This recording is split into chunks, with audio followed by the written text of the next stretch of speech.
professionnels qui ont pu nous rejoindre de suivre les ateliers. Et ça sert évidemment d'outil. Et donc, n'hésitez pas, lors du moment de partage, d'échange d'expertise, d'expérience aussi, voilà, de lever la main si vous souhaitez partager voilà, quelque chose ou si vous avez des questions à poser. Alors, sur ce, je vous propose voilà, d'aller dans le vif du Normal, là, sujet. si. Alors, Alors, pour ceux et celles qui viennent de nous rejoindre, voilà, vous allez certainement vous poser la question, c'est quoi les stratégies concertées? C'est quoi le réseau des stratégies concertées? Voilà, je sais quand même qu'il y a voilà, énormément de membres ici connectés, mais voilà, pour les personnes qui viennent de nous découvrir, il faut savoir que le réseau des stratégies concertées, c'est un réseau d'acteurs et d'actrices belges qui provient de différents secteurs, qui sont en contact avec les publics concernés par les mutilations sexuelles féminines. Donc, historiquement, le réseau, il a été créé à Bruxelles et maintenant, il existe aussi en Wallonie depuis 2019.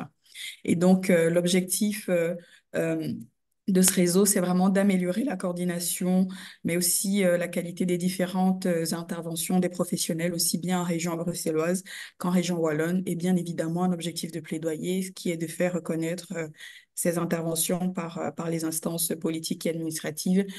En fait, ce réseau a justement été créé, voilà, parce que énormément d'acteurs qui avaient en contact le public concerné par les mutilations génitales féminines ont trouvé nécessaire justement de coordonner les actions sur le terrain pour renforcer la qualité de la prévention, de la protection et des différents types d'accompagnement psycho-socio, médical, juridique sur le terrain. Donc, c'est un petit, voilà, c'est voilà un petit peu les fondements de ce réseau. Alors, si vous n'êtes pas encore membre, je vous invite vivement à nous rejoindre.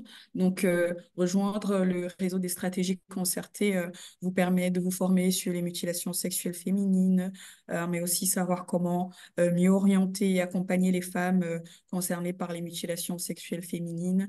Ça permet également de rester informé des différentes activités. euh, et des différentes formations, des nouveaux outils qui sont créés justement par les différents comités de pilotage, aussi bien euh, par les différents groupes de travail, aussi bien à Wallonie qu'à Bruxelles. Bien entendu, ça permet aussi de mettre en évidence les différentes activités que vous organisez autour de la thématique et tout simplement de faire voilà, connaître entre eux les différents acteurs et actrices qui travaillent sur ces problématiques dans les deux régions. Alors, ça, c'était pour la petite note introductive. Je vous propose, voilà, de passer un petit peu en revue le calendrier des ateliers de cette année 2024. Alors, comme je l'ai dit, c'est une série Evras. Et donc, aujourd'hui, voilà, on amorce le premier atelier, voilà, qui va se, voilà, va s'appesantir sur la question de savoir en quoi comprendre le développement psychosexuel de l'enfant peut m'aider en tant que professionnel et parent. Le prochain atelier, il est programmé pour le 26 mars. Et donc la question, voilà, le questionnement voilà, qu'on va amener, ce sera comment est-ce que l'éducation, voilà, comment est-ce qu'on casse les idées reçues et on démystifie finalement l'apprentissage à l'école de l'éducation à la vie relationnelle, affective, sexuelle et affective. Et le troisième atelier, il est prévu pour le 4 juin. Et donc là, on va faire un focus sur l'éducation à la vie relationnelle, affective et sexuelle dans les activités extrascolaires. Voilà, parce que c'est vraiment tout un ensemble, hein. C'est l'éducation à la vie relationnelle et affective et sexuelle. Euh, voilà, à l'école, en dehors de l'école, mais aussi dans la famille, quelle est la place que les parents réservent à cette éducation, justement, parce que lors des différentes polémiques justement sur les réseaux sociaux. Ce qu'on a beaucoup entendu de la part des parents, c'était que c'était une prérogative qui était réservée exclusivement aux parents. Et donc cet atelier permettra justement de questionner quelle est effectivement cette place que les parents accordent à l'éducation à la vie relationnelle, affective et sexuelle dans la famille. Et ensuite, le dernier atelier, ce sera sur les outils et les bonnes pratiques pour renforcer la parentalité dans l'éducation à la vie relationnelle, affective et sexuelle. Donc voilà un petit peu pour le calendrier annuel. Donc je vous invite tous et toutes à bloquer les dates et à rester connectés voilà, pour vous inscrire euh, sur les différents liens d'inscription qui vous seront parvenus. Alors, aujourd'hui, on va on va aborder la thématique en quoi comprendre le développement psychosexuel de l'enfant peut m'aider en tant que parent ou professionnel. Il faut dire ici que avec les différents comités de pilotage bruxellois et wallons, quand on discutait justement, euh, voilà, de cet atelier, l'idée ici, c'était vraiment de remettre l'éducation à la vie relationnelle, affective et sexuelle. C'était de l'amener parce que voilà, on sait que c'est un pilier essentiel dans la lutte contre les mutilations sexuelles féminines et c'est pas la première fois qu'on aborde ce sujet. Il y a 2 ans, on l'avait abordé sous un autre aspect, justement avec le CERE. Et donc, voilà, on sait que voilà, c'est quelque chose qui a un pilier dans la lutte contre les mutilations génitales féminines, mais aussi le développement psychosexuel de l'enfant bah, a aussi une importance cruciale dans la prévention de ces mutilations génitales féminines. Et donc, la sexualité, tout naturellement, justement, a une part voilà, sur le développement humain pendant toutes les différentes étapes de la vie. Et elle intervient aussi, justement, dans la construction de l'identité, de la personnalité, de la personnalité de l'individu. Et donc, on a pu observer, justement, que les parents et les professionnels avaient euh, justement hein, les différents constats qui sont remontés à nous, c'était vraiment de pouvoir instaurer cet espace d'échange pour mieux comprendre les besoins, les questionnements, les étapes clés du développement psychosexuel de l'enfant, être mieux outillé pour accompagner, prévenir et protéger voilà, les jeunes filles à risque de subir une mutilation sexuelle féminine. Et donc, concrètement, ici, l'objectif de cet atelier sera de parcourir un petit peu et de voir comment se déroule le développement psychosexuel de l'enfant, les différents éléments essentiels à savoir, mais aussi comment est-ce qu'on accompagne, on accompagne l'enfant de manière optimale à tout âge et avoir aussi un focus sur les communautés concernées par les mutilations génitales féminines, notamment comment est-ce que la question est abordée avec leurs filles. Et donc, pour ce faire, on a 2 intervenantes, dont voilà, Tessie, donc nos intervenants. Donc, Tessie Van der Reyk, qui est éducatrice en santé sexuelle. Et donc, voilà, Tessie travaille déjà depuis plusieurs années à briser les tabous autour de la sexualité, notamment à travers une éducation sexuelle positive et inclusive dès le bas âge. Et donc, Tessie nous vient voilà, Tessie actuellement à Vancouver, au Canada. Ensuite, on a Fatoumata Bintouaïdara, qui est relais communautaire au GAMS Belgique depuis quelques années et qui justement nous apportera cette expertise et ce regard croisé des communautés concernées, aussi comment les femmes des diasporas africaines abordent, des diasporas subsahariennes, je voulais dire, abordent la question avec leurs filles aujourd'hui. Donc voilà un petit peu voilà, pour le contenu de cet atelier. Donc, je vais arrêter de partager mon écran et on va directement voilà, aller dans le vif du sujet. Et donc, je vais commencer voilà, à adresser une question, voilà, une série de questions à toi, Tessie. Donc, la première question, ce serait, est-ce que voilà, tu pourrais nous expliquer finalement ce qu'est la sexualité, parce qu'on a entendu beaucoup de choses hein, justement avec cet accord du gouvernement, ce qu'est la sexualité, mais aussi pourquoi c'est important de comprendre ces sexualités dès le bas âge. Et la seconde question aussi que j'ai en tête, c'est comment les premières expériences de l'enfant avec la sexualité peuvent influencer sa perception du futur. Et la troisième question qui me vient à l'esprit, c'est est-ce que tu peux aussi nous décrire, nous donner plus d'éléments sur ces différentes étapes du développement psychosexuel de l'enfant, de la petite enfance à l'adolescence. Donc voilà pour le premier lot de questions que j'ai à te poser. Je te laisse la parole, Tessie. Merci. Premièrement, ben, bonjour. Bonjour à tout le monde. Merci, merci d'être là. Il y a énormément de monde. Ça me fait plaisir d'être de retour avec le GAMS. Évidemment, je suis actuellement au Canada, mais je suis belge d'origine. Puis, j'ai eu l'occasion de déjà travailler avec le GAMS il y a quelques années. Alors, oui, il y a plusieurs questions. Je vais répondre aux questions étape par étape. Donc, déjà, qu'est-ce que c'est la sexualité en général? Effectivement, on entend beaucoup de choses. Il faut savoir que avant même de se lancer dans la définition, il faut comprendre qu'on est tous et toutes des êtres sexués depuis la naissance. Hein. C'est-à-dire que ça fait partie de chaque individu. Et au-delà de ça, on a aussi tous et toutes reçu une éducation à la sexualité. Et ça se peut que quand je dis ça, généralement, on me dit, mais non, mais Tessim, pas du tout. Moi, j'ai pas reçu d'éducation à la sexualité. Personne m'en a jamais parlé. Il faut savoir que recevoir aucune éducation à la sexualité, c'est une éducation en tant que telle, parce qu'on comprend que c'est un sujet dont on ne parle pas. Et donc, on a tous et toutes une approche un petit peu différente, si vous voulez, c'est-à-dire qu'on a tous reçu des informations différentes. Et il y a peut-être certains d'entre nous qui avons reçu des informations sur la sexualité où c'était quelque chose qui était célébré. Peut-être que c'est quelque chose qui était sacré, hein, donc célébré, mais juste que sous un aspect. Peut-être que c'était quelque chose de honteux, peut-être que c'est quelque chose d'invisible, comme je l'ai dit, on ne le mentionne jamais, ou tabou, on ne le mentionne que de certaines façons, ou alors quelque chose de confus, hein, on a reçu des informations, mais on n'a pas bien compris ce que ça voulait dire. Bref, tout ça, ça nous a un petit peu appris ce que c'était la sexualité finalement. Et, et avant de complètement répondre à la question, j'ai envie de retourner la question à tout le monde qui se trouve ici. C'est de savoir un peu justement, je pense qu'on va avoir une application qui va arriver sur le côté pour permettre à tout le monde de réagir. Mais un exercice que j'aime bien faire, c'est demander à tout le monde de réfléchir au mot sexualité et de partager le premier mot ou les premiers mots que ça vous évoque.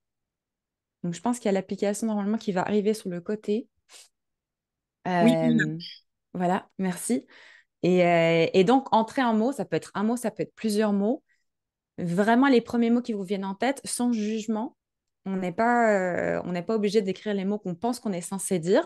Vraiment, sans jugement, partagez vos mots, c'est anonyme, donc on ne verra pas qui a écrit quoi, mais ça donne un petit peu une idée euh,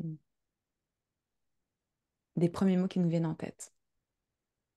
Donc, je vais laisser quelques secondes juste pour que tout le monde ait le temps de réagir. donc, normalement, sur le côté droit de votre écran, vous avez une petite notification Slido et tout en bas, vous avez ouvrir. Vous allez juste cliquer dessus.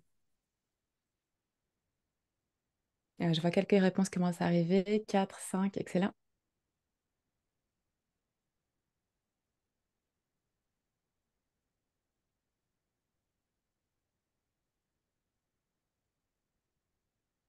Plusieurs mots qui arrivent. Il y en a plusieurs qui se répètent, je pense. Peut-être attendre quelques secondes que tout le monde ait le temps de répondre. Je vois qu'il y a 7, 8 réponses pour le moment.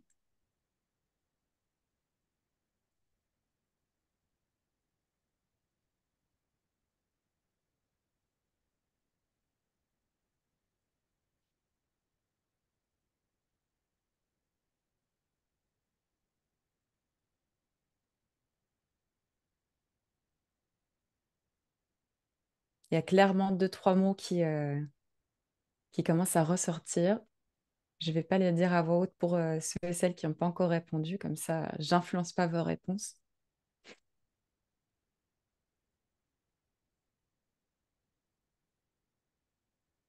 Mais il y a une belle diversité quand même dans les réponses. Je vais laisser encore deux ou trois réponses rentrer. Et puis, je vais commencer à réagir un peu dessus, vu qu'on a quand même un nuage de mots qui commence à se dessiner. Vous aurez accès à voir, dès que vous répondez, en fait, vous pouvez voir le nuage de mots. Vous pourrez voir les différentes réponses. Je vais les partager à voix haute aussi. Alors, dans les mots qui ont été partagés le plus, pour le moment, au centre, on a plaisir. Ça fait toujours plaisir de voir ça au centre. On a le mot intimité, on a le consentement, et puis dans les mots partagés, autres mots partagés plusieurs fois, un petit peu moins souvent, il y a amour, partage, respect, corps, LGBTQIA, QIA+, pardon. Mais on a aussi des mots comme les parties du corps, les parties intimes. On a femme, homme, sensualité, tabou, sexe, partie du corps, bébé. Merci pour ces réponses. Alors, je vous explique pourquoi je demande de faire cet exercice et que j'adore faire cet exercice dès que j'ai l'occasion de faire une présentation. C'est que ça nous donne un petit peu une idée générale des premiers mots qui nous viennent en tête et de ce que ça veut dire. Parce que la sexualité, ça englobe énormément de choses.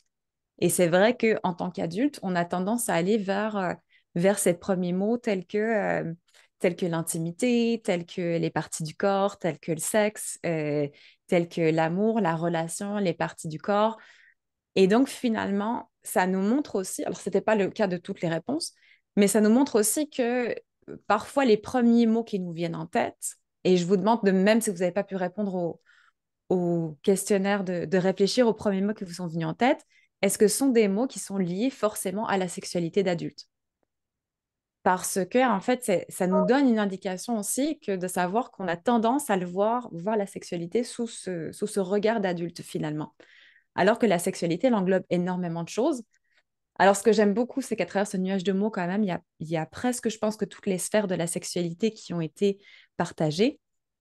Parce qu'en fait, il existe, si on se base sur une chercheuse, Denise Daly, qui a écrit Les cercles de la sexualité, on repère environ 5 sphères de la sexualité. La première, c'est la santé sexuelle et reproductive. Donc là, c'était un petit peu, justement, on parlait un petit peu des parties du corps, c'est le système reproducteur, c'est tout ce qui fonctionne en fait dans notre corps et nos organes sexuels. Il y a ce qui a à voir avec l'identité, hein, donc il y avait LGBTQIA+, donc ça, c'est nos identités, comment est-ce qu'on s'identifie par rapport à notre sexualité aussi. Il y a tout ce qui a à voir avec l'intime, donc il y avait le partage, je pense qu'il y a l'intimité est revenue plusieurs fois. L'intimité, c'est pas forcément toujours quelque chose de touché ou sexuel, hein. L'intimité, ça peut être juste d'être proche d'une personne. Il y a la sensualité, qui est un autre cercle. La sensualité, ça, c'est le fait de toucher. Et c'est pas forcément avec une autre personne, ça peut être le toucher avec son propre corps. Et enfin, la dernière sphère, c'est la sexualisation. Donc, le fait que le sexe est aussi utilisé de différentes façons. Ça peut être pour le flirt, ça peut être pour vendre. Donc, c'est un petit peu cet aspect un peu plus objectivé du sexe. Et c'est de comprendre, pour répondre à une des secondes questions que tu m'as posées, Marianne, c'est les différentes étapes finalement. Alors, on va aller un peu plus en détail, mais il faut savoir que, comme je l'ai dit, depuis la naissance, on est tous et toutes des êtres sexués. Ça veut dire que depuis le moment où l'enfant est né, il a une découverte de son corps. Et la première chose qu'on découvre en tant qu'être humain, c'est le plaisir associé au toucher. C'est le fait qu'on a besoin d'être touché pour survivre. On a ce besoin de contact. C'est le premier plaisir de toucher et de contact, en fait. C'est cette première découverte. Ensuite, l'enfant va aussi découvrir ses organes génitaux, hein, le fait que il touche à tout, elle va toucher à tout, elle va toucher ces parties-là de son corps aussi, c'est tout à fait normal. Et un peu plus tard, on a ce qu'on appelle l'autostimulation, donc le fait de toucher et découvrir ces parties-là du corps et de stimuler ces parties-là du corps.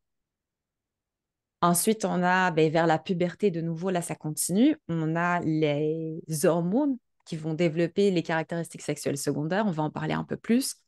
Et à l'adolescence, ce recherche d'identité, d'exploration éventuelle, des attirances romantiques et sexuelles. Mais je pense qu'on ira un peu plus en détail là-dessus à travers la présentation. Et, euh, et la raison pour laquelle je parle de ça, puis je pense que ça répond aussi à une des sous-questions qui avait été posée, de comprendre en fait comment est-ce que c'est les premières expériences de l'enfant avec la sexualité peuvent influencer la perception du futur. J'aime beaucoup faire référence à une métaphore de, d'une autrice qui s'appelle Emily Nagoski. Je suis certaine qu'il y en a certains ou certains d'entre vous qui en ont déjà entendu parler et qui parle de ce qu'on appelle la métaphore du jardin. Et ce qu'elle présente, en fait, c'est comme si notre sexualité en tant qu'humain, c'était similaire que chaque humain recevait une parcelle de terre, hein, riche et fertile, dès la naissance. Et cette parcelle de terre riche et fertile, c'est la sexualité. Et comme n'importe quelle chose, quand on est enfant, on ne peut pas s'en occuper seul. Donc, on a notre famille, notre culture, notre communauté qui va s'occuper de cette parcelle de terre pendant qu'on grandit. Et notre famille, notre culture, notre communauté, elle va y planter des choses. Elle va y planter un langage, elle va y planter des attitudes, elle va planter des connaissances sur l'amour, sur le corps, sur la sécurité, sur le plaisir. Une fois qu'on est arrivé à l'adolescence, à l'âge adulte, ben là, on est nouveau responsable, on est enfin responsable de cette parcelle de terre. Et donc, on va se retrouver avec un jardin. Il a peut-être été à l'abandon, peut-être qu'on a été planté des choses qui ne fonctionnent pas pour notre jardin. Bref, on se retrouve en tant qu'adulte à devoir soit entretenir, soit replanter, soit déraciner ce qui se trouve dans le jardin. Et ce que j'apprécie dans cette métaphore, c'est non seulement de s'occuper de son propre jardin, mais également de réfléchir que nous sommes, en tant qu'adultes, en tant que parents, responsables de ce qu'on va aller planter dans cette parcelle de terre, dans cette métaphore. On va aller planter toutes ces informations qui vont influencer finalement le développement sexuel de l'enfant et la perception que l'enfant va avoir de celle-ci.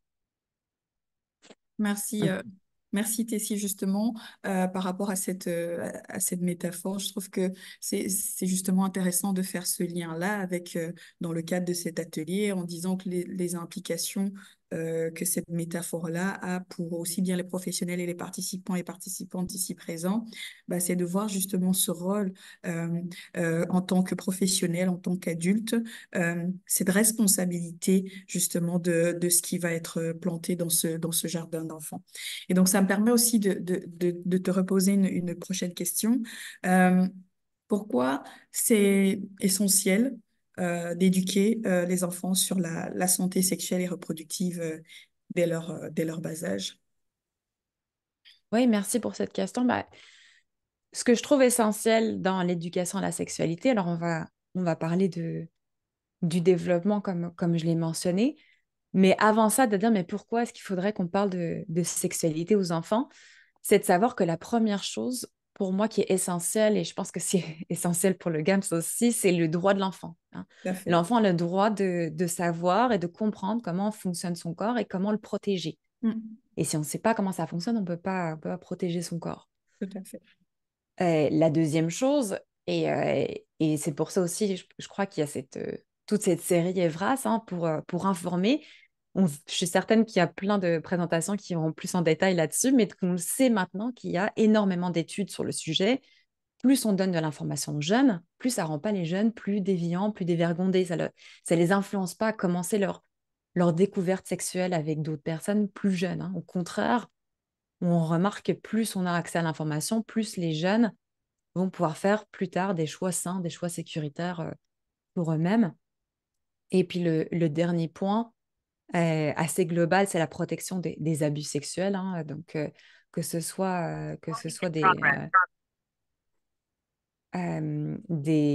des mutilations ou des abus sexuels en général. En fait, quand l'enfant a les informations et sait comment parler de son corps, il est capable aussi de comprendre ce qui se passe. Et quand on regarde malheureusement les chiffres en fait autour des abus sexuels et de la prévention, alors les chiffres, ils sont un petit peu, finalement, ils sont similaires partout. J'ai certains chiffres européens, j'ai certains chiffres canadiens, mais finalement, on remarque que c'est assez similaire partout. C'est qu'on sait qu'on a au moins un ou une enfant sur cinq, donc en dessous de 18 ans, qui va être victime d'une forme de violence sexuelle. Et que les enfants de moins de 5 ans, ça représente déjà 10% des victimes.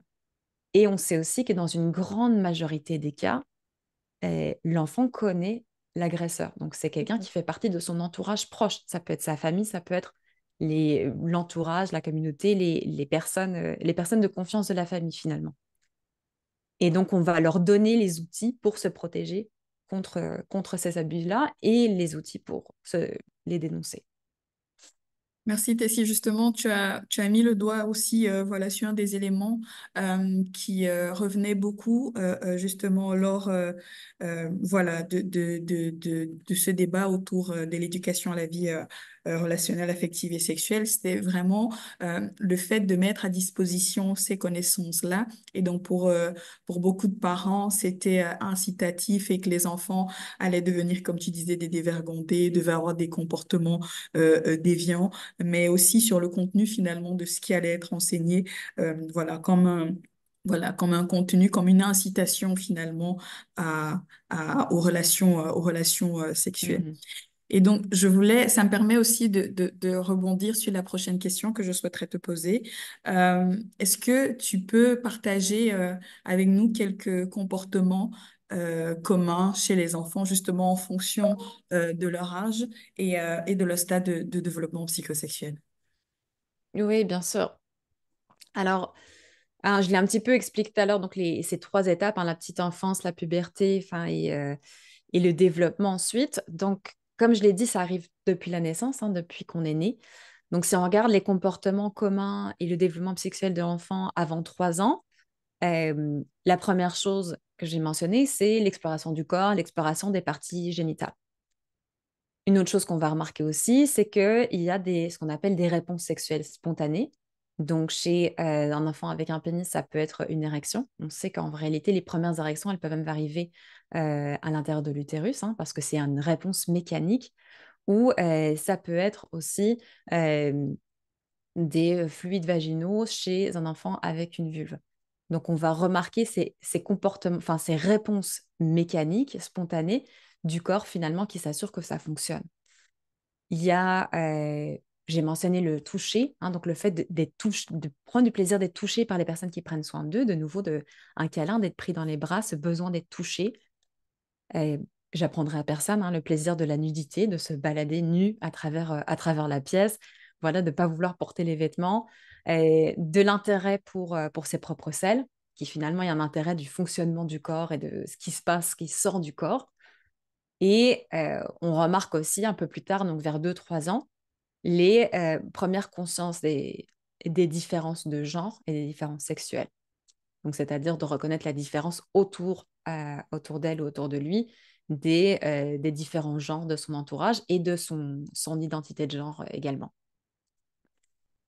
Quand l'enfant continue à grandir, on va dire entre 4 et 7 ans, là, on voit une autostimulation plus occasionnelle, donc c'est-à-dire de nouveau une stimulation des parties génitales. Il faut bien comprendre la différence entre l'autostimulation et la masturbation infantile et celle des adultes, qui est différente. Un enfant, en fait, va simplement chercher à pouvoir s'apaiser. Il n'y a pas du tout une stimulation érotique comme on voit chez l'adolescent ou chez l'adulte. C'est un enfant aussi qui va commencer à avoir énormément de curiosité pour énormément de choses, dont les différences anatomiques entre les différentes parties du corps et un intérêt d'explorer ces différences, hein, par exemple avec les enfants et les camarades du même âge. Et un enfant qui va commencer à poser de plus en plus de questions sur la sexualité et la santé reproductive, tout à fait normal. Un enfant a des questions sur tout et la sexualité, le fonctionnement du corps fait juste partie d'un des autres aspects sur lesquels l'enfant a des questions. À partir de 8 ans, donc là, on voit plus un peu l'éventuel début de la puberté finalement. Alors là, il y a énormément de choses qui se passent pendant la puberté. Je ne vais pas rentrer en détail sur tous ces changements-là, mais il y a énormément de changements physiques, c'est-à-dire qu'il y a un nouveau rapport au corps aussi. Il y a les hormones qui vont avoir un impact sur les émotions, sur les sentiments, sur les humeurs. Il y a, éventuellement une découverte de nouveaux sentiments et nouvelles attirances. Et puis un détachement du cercle familial avec un besoin d'indépendance grandissant et de la même façon qui découle énormément plus, enfin des amitiés plus fortes, un besoin d'avoir des cercles d'amis en dehors du cercle familial finalement. Donc ça résume un peu les différents aspects, les différentes étapes de ce développement psychosexuel. Oui, merci, merci Tessie. Je réagis justement et je te pose voilà une autre question qui me vient à l'esprit. Finalement, comment les professionnels et les parents peuvent peuvent aborder ces conversations sur la sexualité avec, avec les enfants. Et je reviens avec le nuage de mots de manière respectueuse. Mhm. Oui, alors c'est ça, ce qui est important, c'est de pouvoir accompagner de façon juste le développement psychosexuel de l'enfant. Je pense que c'est un aspect essentiel de l'éducation à la sexualité, c'est de comprendre que ben, on va adapter en fait les apprentissages à leur développement. Alors, si on reprend les 0-3 ans, ça va être des choses assez basiques, mais qui sont essentielles. Donc, l'enfant découvre son corps, on va lui enseigner les bons termes pour les parties du corps et les parties génitales. Je sais que en tant qu'adulte, ça peut nous mettre mal à l'aise d'utiliser ces mots d'adulte Mm. à enseigner aux enfants, mais c'est un aspect fondamental parce que en fait, plus on va utiliser des petits mots mignons ou ce qui ne sont pas des vrais mots ou parfois même des métaphores, le plus dangereux ça l'est. Euh, Parce que si on utilise un mot, voilà, un mot comme, je ne sais pas, une fleur, j'ai entendu des enseignantes qui me disaient que certains enfants faisaient référence à une banane, par exemple. Mm. L'enfant comprend que c'est pas ça, Mm. mais aussi s'il vient faire un signalement, ben on peut pas forcément comprendre en tant qu'adulte que l'enfant fait un signalement par rapport à un problème sur ses parties génitales. Donc c'est Mm. vraiment essentiel aussi pour sa sécurité. On apprend les bases du consentement, donc on n'a pas le droit de toucher sans la permission, hein, dans un sens ou dans l'autre. Mm. Euh, on a parlé du fait que l'enfant découvrait son corps. Il n'y a aucune honte à toucher son propre corps. Hein, on ne va pas mettre la honte à l'enfant. C'est Mm. simplement qu'il y a euh, des endroits qui sont OK pour découvrir son corps, hein, comme sa chambre, la salle de bain, et des endroits qui sont publics où c'est pas OK, par exemple la salle de classe, le salon, à table, etc. Deux autres aspects essentiels, c'est que on va commencer à mettre en place ces adultes de confiance, hein, quand l'enfant commence à comprendre les adultes autour d'elle et autour de lui. Et la règle qu'il n'y a aucun secret. Donc ça, je vais un peu plus en parler. Les enfants de 3 ans, ils sont encore un peu jeunes. Mais à partir de entre 4 et 7 ans, là, on va vraiment aller un peu plus loin Mm. dans ces explications-là. Je vais reprendre un petit peu, on a parlé tout à l'heure des 5 sphères, hein. Je voulais Ouais. reprendre un peu ces 5 sphères pour comprendre comment est-ce que l'enfant se développe dans tous ces aspects-là de la sexualité. Euh, donc, la santé sexuelle et reproductive, on en a parlé, hein, les termes pour les parties du corps et les bases de la reproduction. On sait qu'entre 4 et 7 ans, il y a la fameuse question, hein, d'où viennent les bébés? C'est ça. Voilà, qui angoisse vraiment tout le monde. Et finalement, cette question, elle me paraît tellement fondamentale parce que il y a quoi de plus normal finalement pour un nouvel être humain d'essayer de comprendre d'où est-ce qu'il vient. C'est une simple question de dire, mais comment est-ce que je suis arrivée là? Donc l'enfant a besoin de ces réponses, et plus on va donner des réponses qui sont appropriées à son âge, moins il y a de risque qu'on entende des bêtises, que ce soit à la garderie ou à l'école. Donc on va expliquer ça. Au niveau de tout ce qui est l'identité, le développement identitaire, on sait que l'enfant commence à avoir conscience de son identité de genre, hein, et l'établit à travers ces années-là. Donc, on en profite aussi pour déconstruire ces rôles stéréotypés. Alors, j'ai bien vu, il y a une présentation qui en parlera en détail, donc je vais pas me lancer, mais de faire attention finalement aux exemples stéréotypés qu'on a autour et de ne pas forcément encourager l'enfant à jouer qu'avec un certain type de jouet, par exemple. Pour tout ce qui est de la sphère de l'intimité, là, ça touche finalement aux relations humaines, dans ce cas-là, avec les enfants. Donc, c'est les relations, surtout les relations amicales et les relations familiales.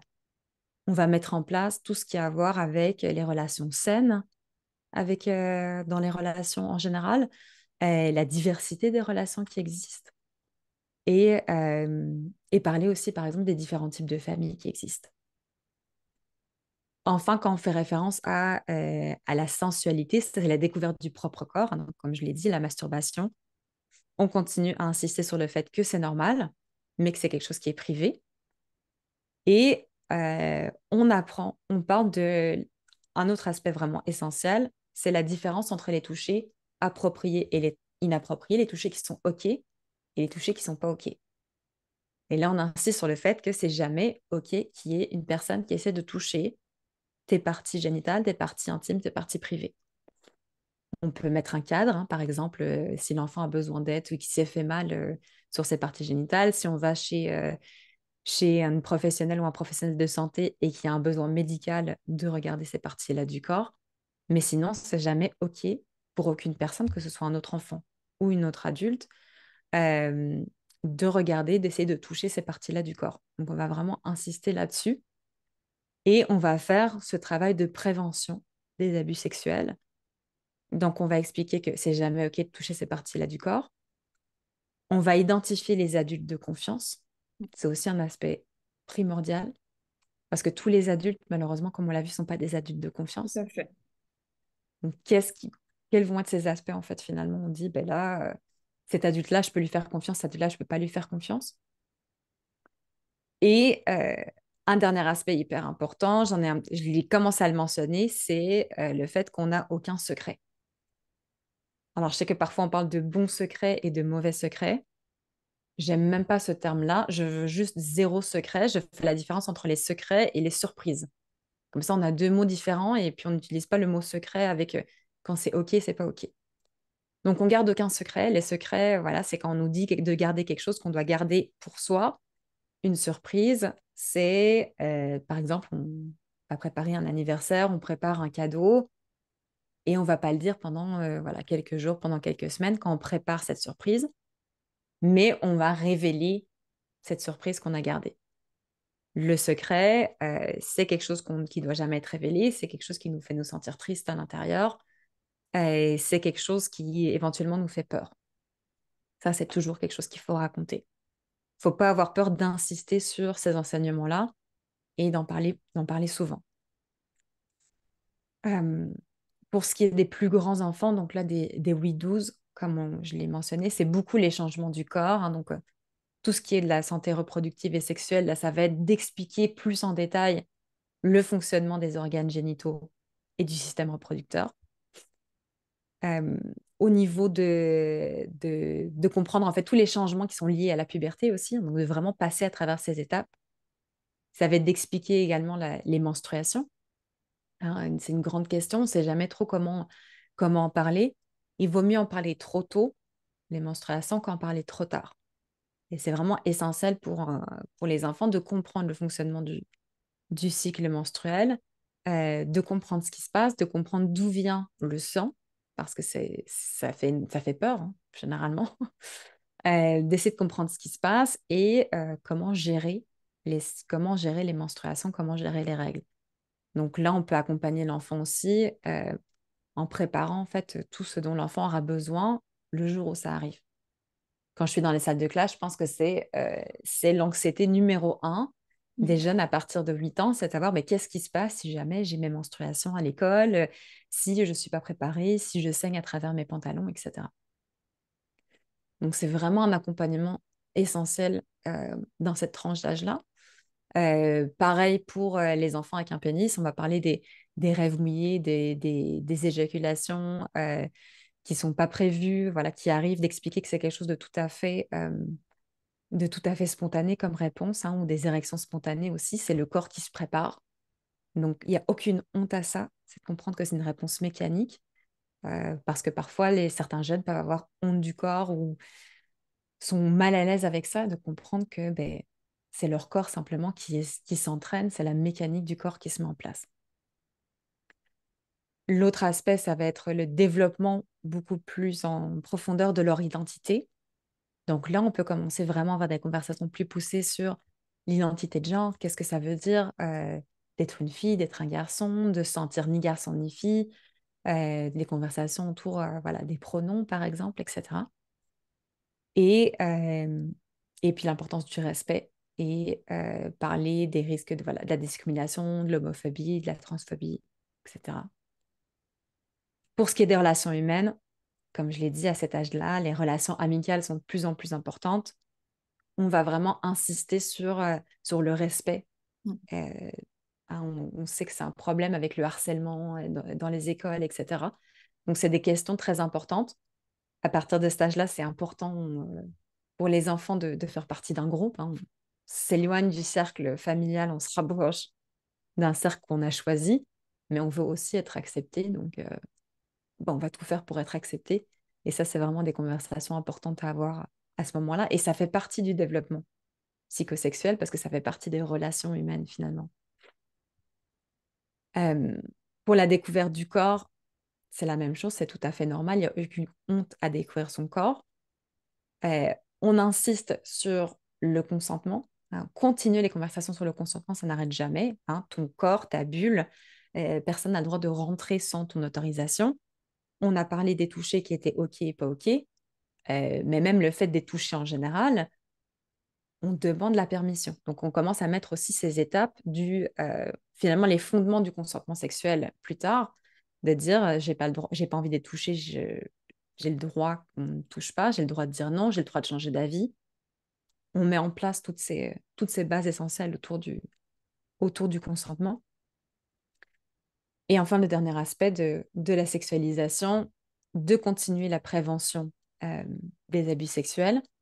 Et aussi, je pense qu'on le voit de plus en plus avec les chiffres et on le voit c'est parlé dans beaucoup de médias, c'est l'éducation aux médias et à la pornographie. Parce que dès que les enfants ont accès à Internet sans supervision, on sait, et la majorité du temps, c'est pas fait exprès, hein, ils vont tomber sur du contenu pornographique et que la majorité du temps, ils vont pas savoir quoi en faire, que ça peut les choquer.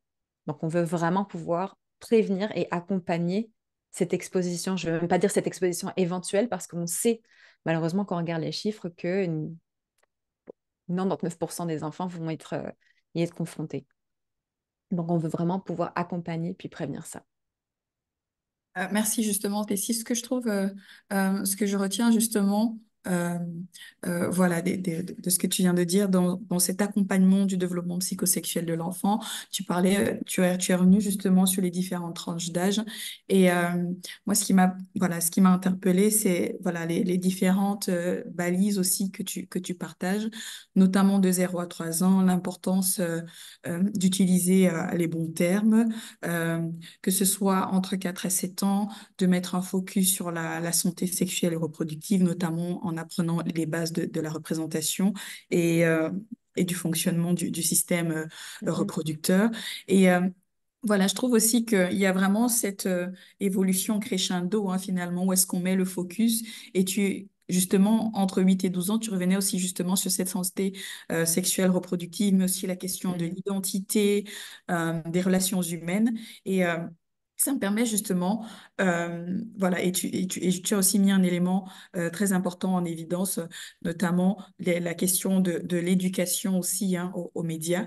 Et ça me permet justement de te poser la prochaine question.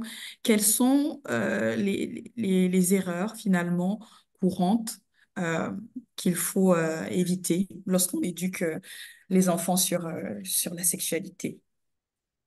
Oui, je dirais que la première chose, c'est pas avoir trop peur des Ouais. erreurs. Je pense que ce qui bloque beaucoup de personnes, c'est la peur de dire quelque chose qui va choquer ou qui n'est pas adapté et tout ça. Mais c'est sûr que je pense qu'une anxiété, autant des parents que des professionnels, que des personnes qui travaillent dans l'éducation, au final, c'est de savoir, mais qu'est-ce qui se passe quand ça dérape? Hein, donc, on a parlé des comportements en développement psychosexuel qui est tout à fait normal, c'est-à-dire l'enfant qui est curieux, curieuse de comprendre comment fonctionne le corps de l'autre. Hein. Donc, j'ai un pénis, mais j'ai compris que pas tous les autres êtres humains avaient un pénis. Donc, je suis curieux voilà, de voir comment est-ce que ça fonctionne ailleurs. Et que ça peut arriver, par exemple, je sais que beaucoup d'éducateurs ou d'éducatrices ont souvent été confrontés à ça, c'est qu'il y a des enfants voilà, qui enlèvent leur pantalon ou le pantalon pour essayer de voir ce qui se passe chez l'autre. Hein. Le fameux jouer au docteur, de comprendre voilà, qu'est-ce qu'il y a sur le corps de l'autre. Et autant que c'est pas un comportement qui est adapté, on ne peut pas laisser faire, autant on veut pas surréagir. Donc, la première chose, c'est que si je prends cet exemple-là, qu'on tombe sur deux enfants voilà, qui sont en train de regarder ce qui se passe sur le corps de l'autre, c'est de rester le calme le plus possible et de prendre du recul. Si personnellement, on a des difficultés à rester calme et à prendre du recul par rapport à cette situation-là, on demande à un autre responsable si c'est au niveau professionnel et éducatif ou aux coparents de, euh, de prendre les relais. Il y a plein de raisons pour lesquelles, personnellement, ça peut être une confrontation difficile. Donc, si on n'est pas capable de le prendre de façon calme, c'est mieux de prendre du recul et de laisser un autre adulte s'en occuper. Et la première chose qu'on va essayer de savoir, c'est de comprendre ce qui s'est passé, hein, de poser des questions sur un ton calme et de donner la possibilité aux enfants d'expliquer avec leurs propres mots ce qui se passe, ce qui s'est passé. Si c'est un comportement qui était principalement de la curiosité, on va aller réorienter le comportement en disant, OK, c'est pas vraiment le meilleur jeu, hein. On va proposer une alternative, un autre jeu. Mais on va pas s'arrêter là. C'est aussi une opportunité éducative. Donc, on va reparler des limites, on va reparler des touchés qui sont OK et pas OK, on va reparler des parties intimes dans ce cas-là, et les règles concernant finalement les comportements sexuels. Mais on veut vraiment éviter trois choses. C'est, comme je l'ai dit, la réaction excessive, hein, donc on veut vraiment encourager l'enfant à garder une image positive et un sentiment positif à l'égard de sa propre sexualité. Donc, on ne va pas punir l'enfant, on ne va pas crier, on va pas s'énerver. Parce qu'en fait, plus on crie, plus on s'énerve, plus l'enfant se dit, OK, ben, j'ai pas le droit de faire ça. Sauf que ben, cette curiosité-là, elle fait partie de son développement psychosexuel. Donc, si on dit que ce qu'il fait, c'est pas normal, ça risque de bloquer dans son développement. Mm. Ce qu'on veut, c'est pouvoir accompagner. Hein, si l'enfant est curieux des différentes parties du corps, on peut dire, écoute, voilà, j'ai un livre qui est adapté à l'enfant, de regarder comment est-ce que ça fonctionne, le système reproducteur ou les parties génitales, à quoi ça ressemble, avec des dessins qui sont appropriés à l'âge. Mais la dernière chose qu'on ne veut pas faire aussi, c'est d'ignorer ce comportement. Parce que là, l'enfant a besoin de comprendre. Donc, je sais que généralement, c'est une des deux réactions. C'est soit on ouvre la porte et puis on est en choc, ou c'est OK, ben, je n'ai rien vu parce que je ne sais pas trop comment réagir à la situation. Vraiment important d'agir et vraiment important d'expliquer que ce n'est pas un comportement qui est OK. Il est normal, OK, mais ce n'est pas la façon dont on va apprendre à quoi ressemblent les différentes parties du corps.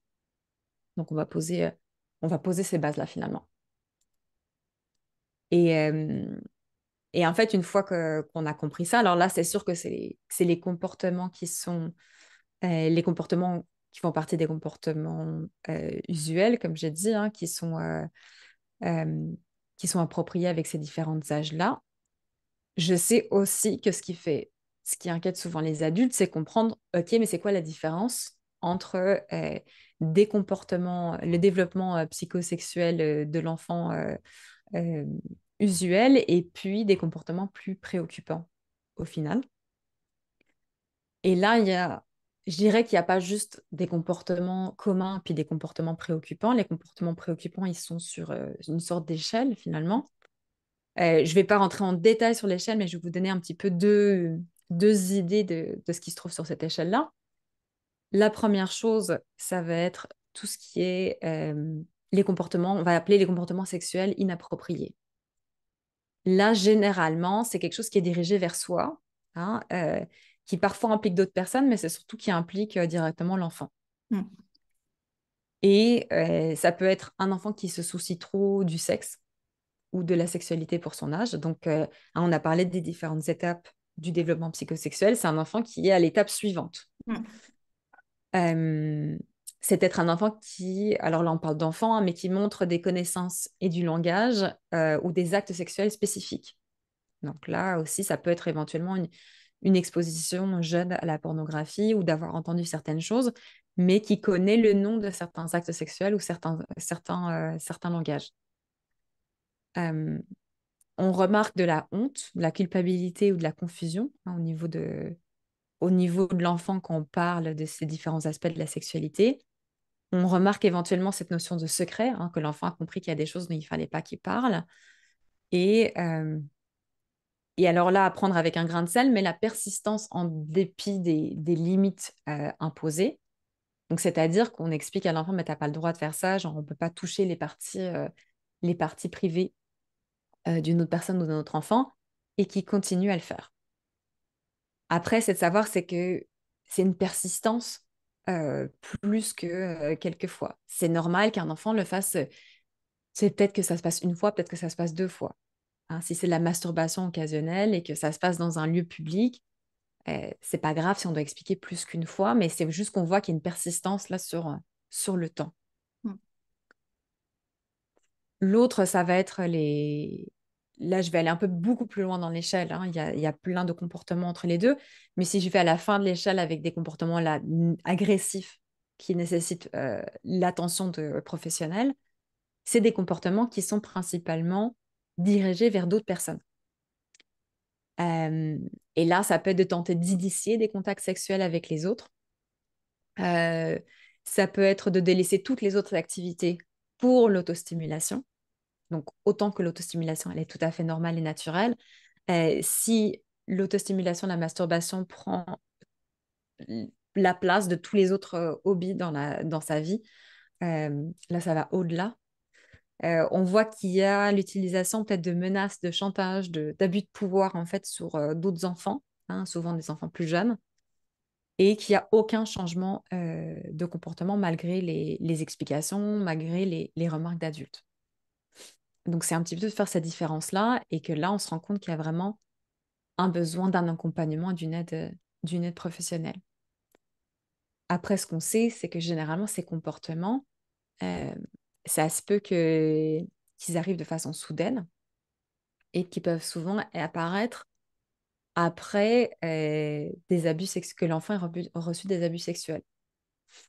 Donc là, on va pouvoir aussi euh, avoir les outils, on a besoin des outils pour reconnaître si l'enfant a été victime d'abus.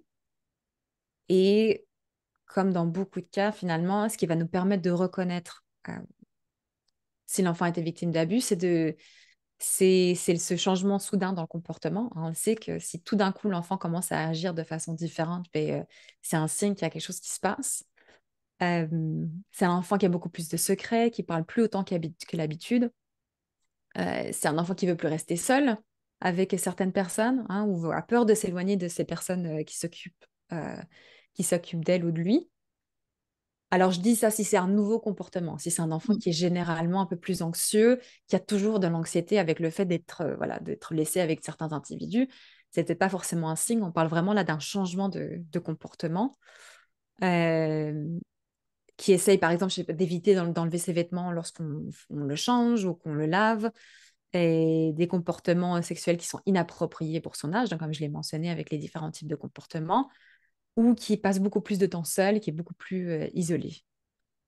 Et là, si on remarque ces choses-là, c'est vraiment ben, essentiel de reprendre les apprentissages si on ne l'a pas fait, hein, donc de reparler des notions de consentement et de respect des limites, et de réexpliquer que c'est jamais OK qu'il y ait quelqu'un qui essaie de toucher des parties privées, même si c'est quelqu'un qu'il aime ou qui s'occupe de lui. Hein. Parce que de nouveau, l'enfant a cette anxiété de dire, ben, si c'est une personne proche, on sait aussi que c'est pas OK. On ne veut pas faire de mal aux personnes qu'on aime. Et donc, il y a toujours aussi cette anxiété, cette peur de dénoncer.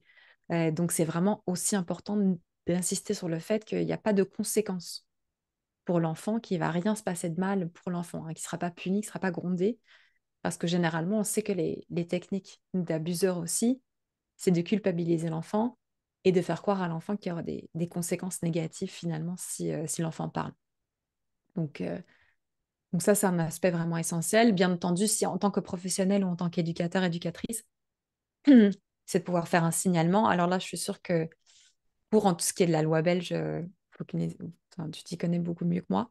Donc on peut repartager ça, mais voilà, faire un signalement dès qu'on a un doute aussi en tant qu'adulte responsable, que professionnel de santé ou éducateur, éducatrice. Merci, merci beaucoup, Tessie, merci beaucoup pour tous ces éléments. Je propose maintenant voilà, de re-switcher et d'aller vers voilà, Fatoumata Bintou. Fatoumata, tu es là? Oui, c'est là. Très bien. Oui. Alors, voilà, après. Voilà, après tous les développements de Tessie, voilà, avec voilà toutes les différentes étapes du développement psychosexuel, voilà, de l'enfant, voilà, voilà, aux différents stades. Voilà, moi je voulais Mhm. te poser la question que j'avais mentionnée en introduction. Oui, Aïdara, comment est-ce que oui. le développement psychosexuel des enfants est perçu dans les communautés euh, voilà, subsahariennes d'Afrique voilà. Comment est-ce que ce développement Oui. est perçu d'Afrique subsaharienne? Oh, oui.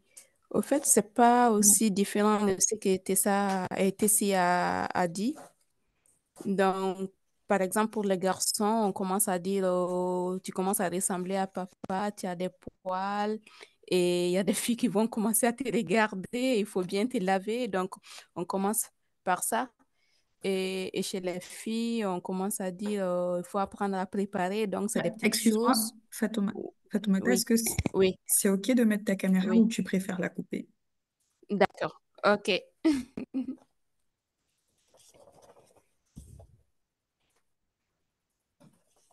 C'est pas, ça va? Non. Voilà, ça va. Voilà, c'est parfait. Merci beaucoup. Donc, pour ça, on commence à dire que le garçon récemment s'attendait à papa, il est bas. Donc, il y a des filles qui commencent à le regarder, il doit se laver. Et pour les filles, on commence à des fois apprendre à préparer, lui Fatoumata, maman souvent faire la un instant. Oui, oui, Je pense qu'il y a un souci de connexion. Je pense que c'est peut-être mieux finalement. Je pense que ouais. d'accord. C'est peut-être mieux de couper la caméra Ben, pour avoir une meilleure bande de, passante. Voilà. d'accord, ok, Oui, on t'écoute, voilà. Fatoumata. Donc, pour la fille, oui, tout ce qui est en rapport avec les filles, c'est vraiment un tabou chez nous. On n'en discute pas. Mais Mm. par contre, on pousse la fille à aller vers la cuisine pour lui dire, oh, il faut être à côté de maman, apprendre à faire la cuisine. Et c'est vraiment rare qu'on parle de menstruation aux filles avant, je ne sais pas, l'âge de 18 ans, 19 ans. Il y en a qui vont apprendre toutes seules ou avec des copines. Mais avec des mamans qui sont parties à l'école, qui sont instruites, peut-être eux vont pouvoir parler à leurs filles. Mais par contre, des mamans qui ne sont pas parties à l'école, qui ne sont pas parties à l'école, c'est vraiment un tabou dans certaines familles. En plus, il y en a qui vont penser qu'il y a la religion. Donc, quand tu commences à expliquer tout ça à l'enfant, c'est comme si tu le mets sur la route de la débauche. Ouais. Donc, il y a tout ça qui freine un peu. Mais avec les nouvelles technologies, je pense qu'il y a beaucoup qui apprennent très vite, sans même passer par les familles. Mm. Fatoumata, j'ai Oui, une autre question oui, pour toi. Justement, en oui, revenant, voilà, on est dans, voilà, comment est-ce que, revenons justement dans le cadre des femmes des diasporas africaines vivant en Belgique, oui, comment, oui. comment est-ce qu'elles abordent finalement ce développement psychosexuel avec leurs filles? Donc, on parle ici des communautés Ah, concernées par les mutilations génitales féminines, hein. Donc, oh, oui. Et là, c'est différent. Par exemple, moi,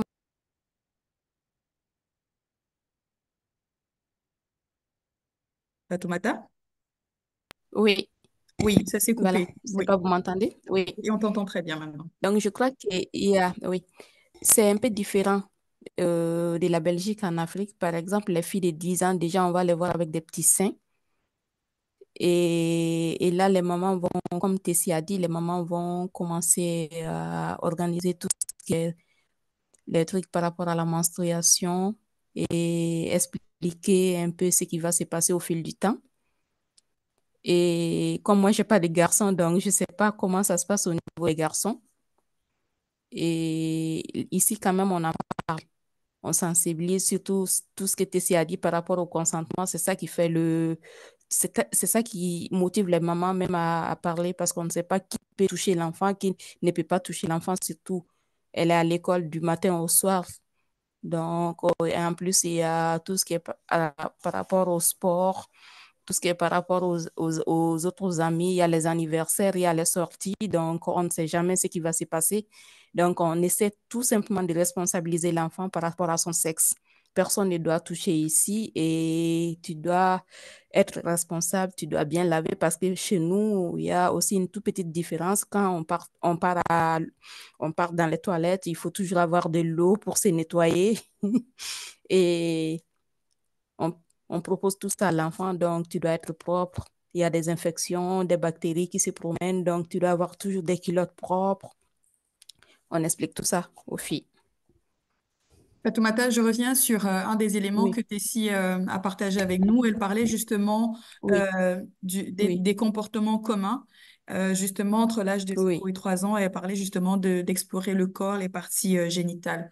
Voilà, oui, je sais que j'entends souvent, voilà, de par les collègues que il y a aussi cette préoccupation-là, notamment des mamans, voilà, qui ont des filles, mhm, des mamans qui sont concernées, voilà, par l'excision et qui ont des filles euh, voilà, né ici, né en Belgique, et qui se questionne finalement de ces oui, comportements d'explorer le corps, la main dans la culotte, et que c'est quand même à l'origine de beaucoup de questionnements pour ces mamans-là. Est-ce que toi, en tant que relais oui. communautaire, dans les sensibilisations que tu fais, que tu organises dans les communautés concernées par l'excision, c'est quelque chose que tu observes aussi sur le terrain? Oui, ben, il y en a qui sont un peu dérangés par rapport à ça, mais c- c'est, c'est comme les mamans sont dérangées par rapport à ça parce qu'elles n'ont pas. Donc, il y a une différence. Hmm. Quand, Et par contre, les enfants, ils n'en savent rien. Ils ne savent pas que les mamans n'ont pas. Donc, et ils en ont. Donc, il y a vraiment une différence. Et tout ce qu'on préconise, on dit carrément, il ne faut pas toucher, il ne faut pas mettre la main là-bas. Par exemple, il se peut que ta main n'est pas propre, donc il se peut que ta main est sale. Et puis là, on doit vraiment respecter cette partie du corps. Donc, on doit bien protéger cette partie du corps avec la culotte. Donc, il ne faut pas tout le temps que tu enlèves. Souvent, on dit ça. et donc, Fatoumata, tu disais quelque chose, tu disais que les mamans n'ont pas. Tu parlais du Oui, clitoris, hein, on est d'accord. Et oui, voilà, voilà, c'est exactement. ça. Et Oui, que, oui, et que finalement, enfin, il y a aussi voilà, quand elle voit aussi finalement les enfants avec la main dans la culotte qui grattent tout le temps, c'est aussi oui, source de questionnement de finalement, oui, c'est ce clitoris qui démange autant. Qu'est-ce qu'il faut faire? C'est aussi des éléments oui, que j'entends souvent. Est-ce que oui. tu Oui, confirmes? c'est pour cela on dit tout le temps, oui, c'est pour cela on dit tout le temps, si tu pars dans les toilettes, il faut laver, il faut pas te contenter seulement des papiers toilettes pour nettoyer, il faut mettre de l'eau, il faut t'asseoir pour faire pipi correctement et bien te nettoyer après. Parce qu'on se dit aussi c'est des nids de bactéries, donc il faut faire attention. Ok, merci beaucoup, hein, merci Fatoumata. Oui, oui, oui. Oui. Je propose maintenant, l'objectif aussi Mhm. ici, c'est vraiment de pouvoir, voilà, avoir un moment d'échange où on peut déposer, voilà, différentes expériences, on peut partager, voilà, des questionnements. Et voilà, je propose d'ouvrir les échanges. Est-ce que, voilà, quelqu'un souhaiterait déposer quelque chose ou ramener une réflexion, approfondir? Voilà, c'est le moment. Donc, on a prévu voilà, une heure pour ça. Comme vous savez, on prend une heure pour pour les interventions et une prochaine heure où on échange. Et donc, c'était aussi ça, finalement, l'objectif de cet atelier interactif, c'est de voilà, circoncilier les interventions et de laisser place aux différents échanges. Et donc, voilà. Je propose de lever la main et ensuite vous pouvez adresser voilà, votre question ou vous pouvez partager voilà, ce que vous avez envie de partager ici.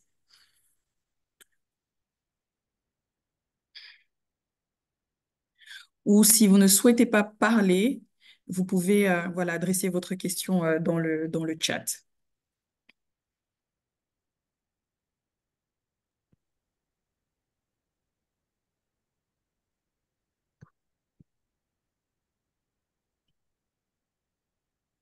Je me permets de prendre la parole. Oui, Sarah. Donc, je bosse à la Fédération laïque des centres de planning familial. Mm. Je suis chargée de mission Cellule Evras et projet Sexenco. Donc, Cellule Evras, ce sont des établissements scolaires et des institutions pour personnes en situation de handicap qui décident de mettre en place un groupe de travail au sein de l'institution ou de l'école avec des membres de l'équipe encadrante à réfléchir à comment intégrer les VRAS et la VRAS, donc la vie relationnelle, affective et sexuelle, au mieux pour respecter aussi les droits des individus qui sont en institution particulièrement. Et merci pour toute cette présentation qui était qui était instructrice et qui donne aussi de nouvelles perspectives sur aussi comment aborder ça avec des parents qui pourraient être réfractaires, parce que bah, du coup, nous, on a été quand même assez euh, bousculé lors de septembre dernier avec justement l'arrivée de l'accord de coopération. Et bah, dans nos équipes se pose toujours la question de bah, comment essayer d'entrer au mieux au contact avec des publics issus de communautés où on a peu ou moins l'habitude d'aborder ces sujets. Et les communautés sont toutes confondues, hein. Je ne parle pas d'origine particulière ou autre, mais et donc c'est comment faire lien, d'où ma présence aussi particulière ici, parce que même quand on met en place des cellules EVRAS, ben, la première chose qui est parfois annoncée, c'est comment on va présenter ce projet aux parents, comment on va en faire des partenaires du projet. Pareil pour les professionnels qui sont moins soutenants pour la question de l'éducation à la vie relationnelle menée par les opérateurs labellisés. Comment est-ce on essaye de lier les réfractaires à soutenir le projet, à adopter une communication plus adaptée avec les jeunes, à pas être dans une punition d'un comportement automatique d'un jeune et autres. Et alors, enfin, voilà, donc du coup, c'est encore plein de petites questions qui restent en construction de réponse où je pense que le partage d'expérience nourrit notre réflexion. Mais il y avait un aspect qui, pour nous, nous semble quand même assez essentiel aussi tout au long du développement enfin, on parle de développement sexuel, mais on parle aussi de développement psycho-affectif. Et c'est la question des émotions où effectivement, tout au long voilà, au travers du guide Everest qui a été développé, etc., ben, les émotions sont une des thématiques qui sont abordées dès le bas âge.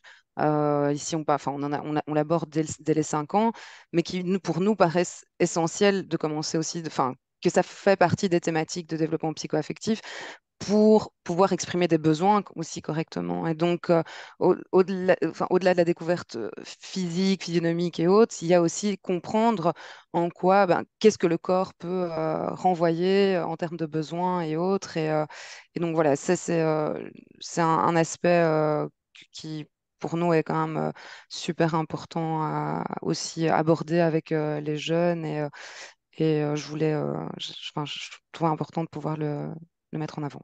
Voilà. Merci beaucoup, Sarah. Euh, Moi aussi, je vais te partager. Voilà, je me permets de te tutoyer, hein, Oui, Sarah. oui, tout à fait. Et voilà, je voulais aussi te partager une expérience qu'une de mes collègues du GAMS m'a partagée, une infirmière sociale, Carolina de l'antenne de Bruxelles. La question de l'EVRAS est arrivée dans les ateliers que le GAMS organise chaque mois avec des femmes, est arrivée à la suite des ateliers qu'elles ont fait l'année dernière sur la sexualité satisfaisante. Et donc, où il y avait finalement ce travail, cette réflexion de groupe, de comment est-ce qu'on sort de cette sexualité vécue dans le trauma, voilà, dans les douleurs pour le cadre pour le cas, pardon, des femmes qui ont subi une mutilation sexuelle féminine. Et donc, l'année dernière, dans le cadre de ces ateliers-là, il y avait finalement toute la question de la sexualité satisfaisante.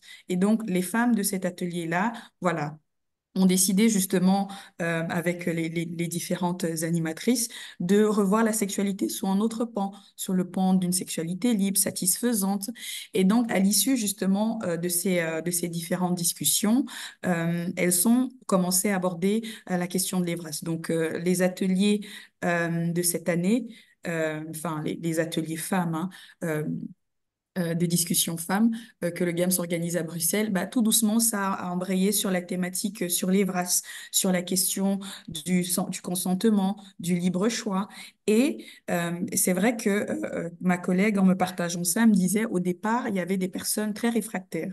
C'est-à-dire que c'est quelque chose qui a été travaillé au fur et à mesure des séances et que bah, finalement, au fur et à mesure de l'évolution des séances, bah, on voyait des personnes qui bien qu'au début étant réfractaire, avec justement toutes ces séances où on développait l'esprit critique, on brisait les tabous, on trouvait des ressources, et ben finalement, ces personnes-là, à la suite de toutes ces discussions-là, du contenu, du contexte, des éléments qui sont amenés finalement voilà, dans ces différentes animations, bah, elles ont changé de position en disant, voilà, moi je comprends l'importance et j'aurais aimé avoir ces connaissances-là. Et pour moi, ce serait OK d'avoir ces connaissances-là, moi, mais aussi que voilà, les enfants puissent en bénéficier dans le cadre de l'école. Donc, je dirais que c'est aussi quelque chose qui, en tout cas, nous, on a vu pour le game, je parle des collègues de première ligne, on a vu justement que c'est aussi à l'issue finalement de différentes discussions, notamment sur les discussions sur la sexualité satisfaisante, que la question de l'EVRAS a émergé et que ça se travaille actuellement encore voilà, dans ces ateliers-là. Merci. Et si je peux me permettre de réagir, merci Sarah pour ce qui a été ajouté. Je suis tout à fait d'accord, effectivement, tout cet enseignement autour des émotions enfin, est vraiment essentiel et déjà que ce soit autour des abus, hein, de reconnaître un peu les sentiments, de reconnaître quand il y a quelque chose qui ne va pas, en fait, aussi d'écouter ces sentiments, c'est certain que c'est un aspect essentiel de pouvoir reconnaître les émotions. Et tout ce travail au niveau de la puberté aussi, ben, on sait qu'il y a tellement de choses qui se passent au niveau de la tête, au niveau du corps, qui arrivent durant la puberté, que c'est un truc essentiel à aborder. Donc, oui, je suis tout à fait d'accord que c'est un autre aspect qui fait partie de l'EVRAS, qui fait partie de cet enseignement-là. On ne peut pas dissocier la sexualité, enfin les développements psychosexuels du développement psychoaffectif. Et juste pour ajouter, en 2 heures, c'est hyper, enfin en 1 heure, c'est hyper compliqué de survoler. Donc chapeau d'avoir C'est déjà fait une présentation globale. Donc merci. Et voilà, c'est vraiment pas en critique ni quoi que ce soit. C'est, Moi, enfin j'apprécie. chapeau parce que sincèrement, je crois que ça devrait être partagé au plus large public possible. Donc merci beaucoup. Alors, je vais partager une question qui nous vient dans le chat. Nous remarquons ici à Seraing qu'une grande partie de la population de jeunes africains n'ont presque jamais parlé de sexualité avec des adultes. Ils se parlent juste entre eux ou apprennent sur les réseaux sociaux. Nous essayons au maximum de sensibiliser sur le consentement, mais on voit que les filles sont au courant de beaucoup plus de choses de la part de leur mère. Des conseils pour mieux toucher ces deux publics? Voilà, c'est Alix. C'est une très bonne question. Je pense que un autre aspect qui est essentiel quand on parle de l'éducation à la sexualité et qui n'est pas vraiment encore assez abordé malgré que ça fait longtemps que ça fait partie de notre vie, c'est les médias, c'est l'éducation aux médias. L'éducation aux médias, l'éducation à la sexualité sont liées maintenant, enfin de façon tellement proche, et on a besoin de pouvoir faire de l'éducation aux médias de façon globale. Et là, la même chose depuis la petite enfance, de comprendre ce qu'on voit, de comprendre, de pouvoir assimiler les médias, parce que la pornographie n'est qu'un média parmi d'autres. Il fonctionne de la même façon que les autres médias. C'est juste que c'est un média sexualisé. Euh, et donc, de pouvoir parler de ça, de comprendre les images qu'on a vues, de comprendre ce que ça veut dire et de comprendre le message derrière, c'est une première étape essentielle à ça. Et de pouvoir avoir ces conversations, justement, ben, autant avec les garçons qu'avec les filles. Je sais, quand je suis dans les classes, la dernière question que je pose à toutes les classes, c'est de savoir, OK, une fois que je serai partie de la classe, où est-ce que vous allez de l'information? Qui va répondre à vos questions? Et très souvent, et là, finalement, autant les garçons que les filles, ça va être, ben, je vais aller chercher sur Internet, je vais aller taper dans Google. Ne faites pas ça. Et d'expliquer aussi que, voilà, finalement, ils n'ont même pas encore forcément de compréhension de dire, ben, tout ce qui se trouve sur Internet n'est pas forcément vrai. Et donc, on doit faire cet accompagnement-là en général, parce que oui, enfin, sur les réseaux sociaux ou sur YouTube, on sait que plus on regarde un certain type de vidéo, plus ça va nous en amener. et que ça a une influence énorme sur la perception des relations humaines, des relations amoureuses, puis des relations sexuelles. Alors, une prochaine question. Merci, Tessie. Alors, et n'hésitez pas, hein, si quelqu'un, l'objectif ici, c'est de vraiment partager les expériences. Donc, voilà, si quelqu'un veut rajouter quelque chose, n'hésitez pas à ouvrir le micro et à prendre la parole. Alors, une autre question d'Annalisa, qui est psychologue au Games, que tu connais très bien, Tessie. Bonjour, voici ma question. Comment apprendre à un enfant, d'un côté, la prévention et le respect de son corps, en lui enseignant que son corps n'est pas à toucher par d'autres, sauf contact médical, bien sûr, tout en ouvrant la possibilité à la découverte sexuelle à deux, lorsque l'enfant devenu ado ou jeune adulte s'ouvrira à la sexualité. Quel message complet donner à un enfant qui n'est pas encore à maturité et en âge d'avoir des rapports sexuels? Et donc, Annalisa aussi qui, justement, anime ces différents ateliers de parole avec les femmes au Games, hein, avec les femmes concernées. Voilà. Oui, C'est une excellente question. J'ai reçu une question similaire d'une maman il y a quelques jours où c'était la même chose de dire ben, j'enseigne à mon enfant le consentement et le fait qu'on n'a pas le droit de toucher ces parties-là du corps. Mais mon enfant me demandait mais pourquoi? Pourquoi on n'a pas le droit de toucher ces parties-là du corps? Et c'est vrai que ça relie, c'est de dire on explique que d'un côté, pendant qu'on est enfant, personne n'a le droit de toucher ces parties-là du corps, mais on va aussi aborder la reproduction d'un côté et on va aborder le sexe de l'autre. Parce qu'il faut savoir que, de nouveau, à partir de 7-8 ans, l'enfant a entendu le mot sexe et a reçu des informations sur ce que ça voulait dire. Donc, on veut aborder, pouvoir répondre à cette question-là aussi. Et d'expliquer qu'à partir d'un certain âge, donc ça peut être la fin de l'adolescence ou l'âge adulte, les personnes vont montrer leur affection, leur amour ou leur intérêt, leur attirance en touchant les parties génitales, les parties sexuelles de l'un et de l'autre, et que c'est quelque chose qui est OK à partir du moment où toutes les personnes impliquées ou les deux personnes sont d'accord, mais que c'est jamais quelque chose qui se fait entre enfants et que c'est jamais quelque chose qui se fait entre un adulte et un enfant. Et donc, on insiste sur ces aspects-là, mais ça ne veut pas dire qu'on ne parle pas du fait que oui, les grands adolescents ou les adultes découvrent le corps l'un de l'autre quand ils sont d'accord et que ça peut impliquer toucher ces parties-là du corps.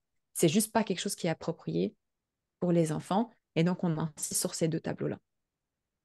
merci Tessie, Annalisa. J'espère que voilà, tu as les éléments de réponse. N'hésite pas à nous dire un peu plus dans le chat. Je laisse la parole à Leslie.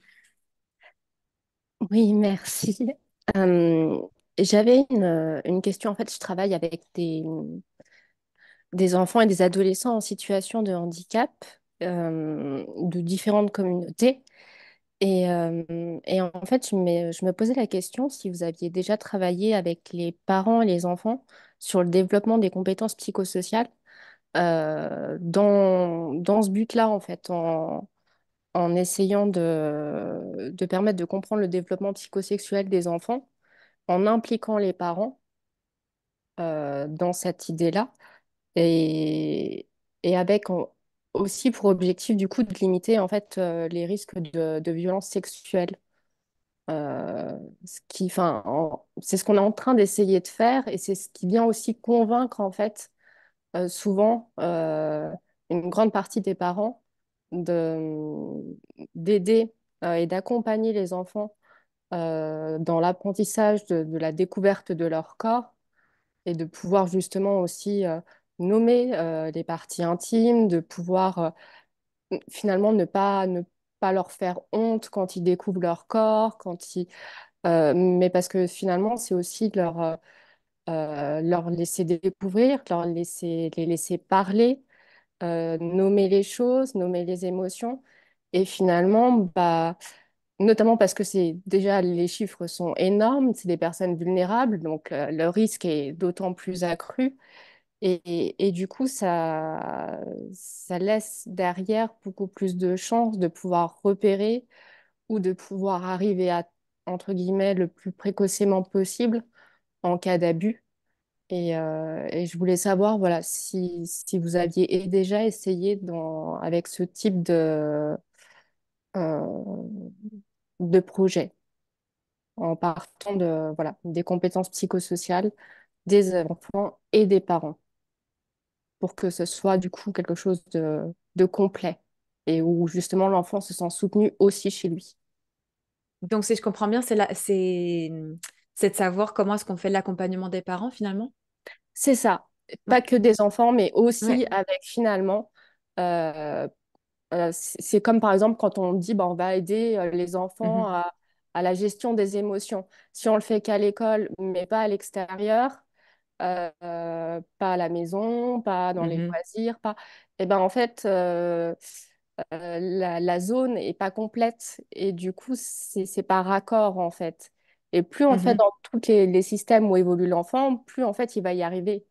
Et l'idée là, c'est bah, est-ce que vous l'avez déjà fait dans toutes les sphères, essayez de le faire dans toutes les sphères où l'enfant se développe en fait, pour que ce soit cohérent pour lui.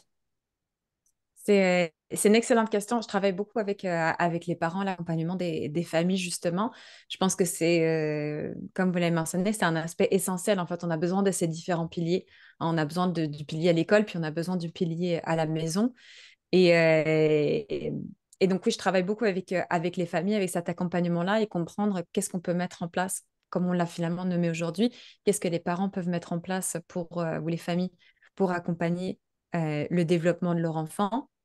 Et finalement, quand je fais la formation, quand j'offre des présentations des formations aux parents, une métaphore que j'utilise beaucoup et que j'aime particulièrement, c'est c'est de comparer l'apprentissage à la sexualité à l'apprentissage à la conduite. Parce que Oui, finalement, l'apprentissage à la parfait. sexualité... Pardon? J'allais dire oui, c'est génial comme métaphore, c'est excellent.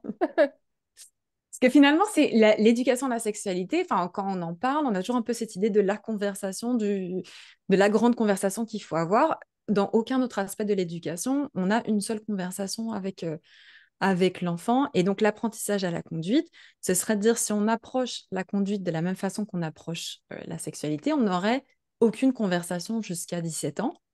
Et à 17 ans, on leur filerait les clés de la voiture en disant bah, fais attention, mets bien ta ceinture, hein, donc l'équivalent de voici un préservatif. Et que la seule chose que tu as vue à la télé ou que tu as été chercher, c'est Fast and Furious ou des films voilà, d'auto ou de jeux vidéo. Et on le sait avec l'éducation, enfin l'apprentissage à la conduite, ça ne veut pas dire qu'on met un enfant de 3 4 ans derrière le volant. Et puis qu'on croise les doigts et puis on se dit tout ira bien. C'est ça, hein. Mais on sait voilà, on veut pas faire l'apprentissage à la conduite. On sait que ça ne veut pas dire de mettre un petit enfant devant le volant. L'apprentissage à la conduite, en fait, c'est la sécurité routière depuis la petite enfance.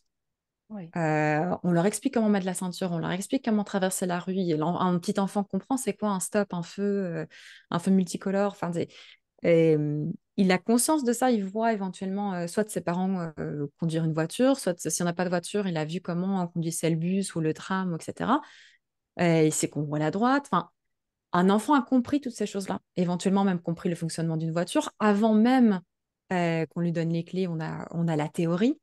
On passe par toutes ces étapes-là avant d'être finalement d'avoir une conduite seule. Et l'éducation à la sexualité, c'est la même chose. C'est pas que l'éducation à la sexualité, c'est expliquer à un enfant de 3 ans ou s'attendre qu'un enfant de 3 ans découvre sa vie sexuelle avec d'autres personnes, pas du tout. C'est qu'on va donner toutes les bases pour sa sécurité depuis la petite enfance et on va construire sur cet apprentissage au fur et à mesure. Et c'est pour ça que j'aime vraiment bien cette métaphore parce que bon, on le sait qu'on a besoin de construire ça et que ça nous paraît tellement naturel dans tous les autres aspects de l'éducation. Mais de nouveau, notre vision d'adulte avec la sexualité, puis notre conception de la sexualité d'adulte vient entacher ce qu'est la sexualité dans sa globalité, c'est-à-dire tous les aspects qui ont été abordés aujourd'hui. Donc oui, merci pour cette question parce qu'effectivement, enfin, l'accompagnement des adultes et des parents est essentiel dans l'éducation à la sexualité. Et puis merci beaucoup pour votre réponse et puis pour les interventions. C'est très riche. Merci. Merci, c'est plaisir. Je propose de laisser la parole à nous et ensuite on va aller dans le chat.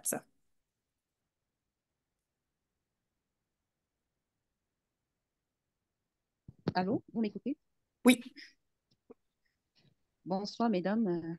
Merci pour ces brillantes présentations. J'ai le cœur qui bat très fort parce que c'est l'endroit où il faut être avec et tous ceux dont sont victimes les enfants dernièrement. Il m'a paru urgent, dans notre contexte, je suis en Afrique subsaharienne, d'avoir une nouvelle approche concernant la sexualité. Et, et comme je pense que c'est Fatimata qui l'a dit, on n'en parle pas beaucoup. Malgré le temps, ça reste toujours tabou. Et voilà, il y a tellement à dire. Je veux faire un partage d'expérience et d'abord commencer par une question. On a parlé des comportements sexuels inappropriés et ça peut découler de l'exposition précoce à la pornographie. Et j'ai déjà été confrontée à ce type de situation où j'ai eu des enfants de moins de 10 ans qui ont été exposés à un document pornographique. J'ai fait ce que j'ai pu, j'ai essayé les méthodes que vous avez proposées, mais je veux savoir comment est-ce que on fait pour résoudre ce problème-là. Parce qu'on sait quand même que quand un enfant est précocement exposé à la pornographie, et qu'il n'y a pas toute la conversation et dans un contexte où on n'a pas une éducation à la sexualité, il y a comme quelque chose qui reste indéfiniment dans l'esprit. Comment est-ce que vous avez Salut. des pistes de solutions à nous proposer par rapport à ce type de cas? Ça, c'est ce qui concerne du moins mon partage d'expérience et ma question principale. Il y a beaucoup d'autres questions, mais je vois qu'on n'a pas assez de temps. Je ne vais pas garder la parole pour moi tout de suite. Merci. C'est une excellente question. C'est difficile parce que oui, l'accès à la pornographie, il est omniprésent.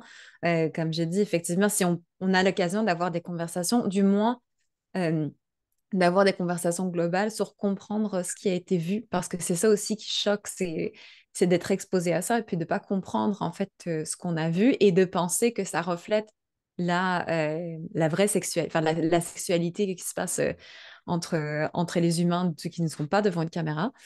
Et, euh, et donc, c'est d'accompagner ça, mais c'est certain que s'il n'y a pas d'éducation, si on n'a pas accès à cette éducation, c'est difficile à bloquer, hein. Même si on sait qu'on bloque la pornographie, on peut bloquer sur un ordinateur, sur un téléphone. L'enfant, ça peut tomber dessus ailleurs. Donc oui, ça fait partie d'une éducation aux médias, éducation à la sexualité de façon globale. Derrière, je pense que dès qu'on a l'occasion en tant qu'éducatrice, en tant qu'éducateur ou en tant que professionnel, d'insister sur le fait que si on a vu des images qui nous ont mis mal à l'aise, c'est important d'en parler. Euh, Parce que même au-delà de la problématique qui est évoquée, je pense qu'il faut savoir que les enfants ont toujours très peur de perdre leur accès à la technologie, hein. On sait que voilà, ils sont attachés à leur téléphone, leur tablette, leur ordinateur, console vidéo, et d'expliquer que c'est jamais de leur faute s'ils sont tombés là-dessus, hein. C'est une agression en fait de tomber sur ce type d'image, et on sait que dans plus de 90% des cas, les premières expositions, ils sont tombés dessus par hasard. C'est un lien qui a été envoyé, c'est un pop-up, quelque chose qui est arrivé. Euh, donc, je pense qu'autant que possible, les adultes autour, de rappeler, hey, si jamais tu trouves quelque chose, tu vois quelque chose qui t'a mis mal à l'aise, viens m'en parler. Je pense que c'est la meilleure chose qu'on peut faire. Sans cette éducation, effectivement, les enfants se trouvent laissés à eux-mêmes et j'ai pas beaucoup plus de réponses que ça. Malheureusement, il y a pas, on peut pas bloquer, même dans les endroits où c'est bloqué, il y a quand même toujours un accès d'une façon ou d'une autre à ce type de contenu. Je sais pas si ça répond un peu à la question. alors Tessie, Oui, oui, tout à fait. Merci, merci. Ça a répondu à la question. alors on retourne dans le chat, on a une question de Koïta. Merci pour toutes ces informations. Moi, j'ai des familles qui pensent vraiment que c'est pour pousser les enfants à faire n'importe quoi, surtout sur l'homosexualité. Alors, comment faire avec ces familles? Euh, je pense que c'est quelque chose qu'on voit de plus en plus.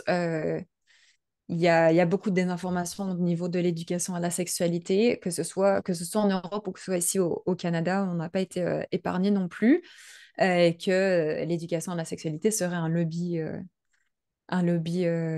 homosexuel ou voilà, de transidentité pour essayer d'encourager les enfants à repenser leur identité de genre, orientation sexuelle. On sait très bien que ce n'est pas le cas.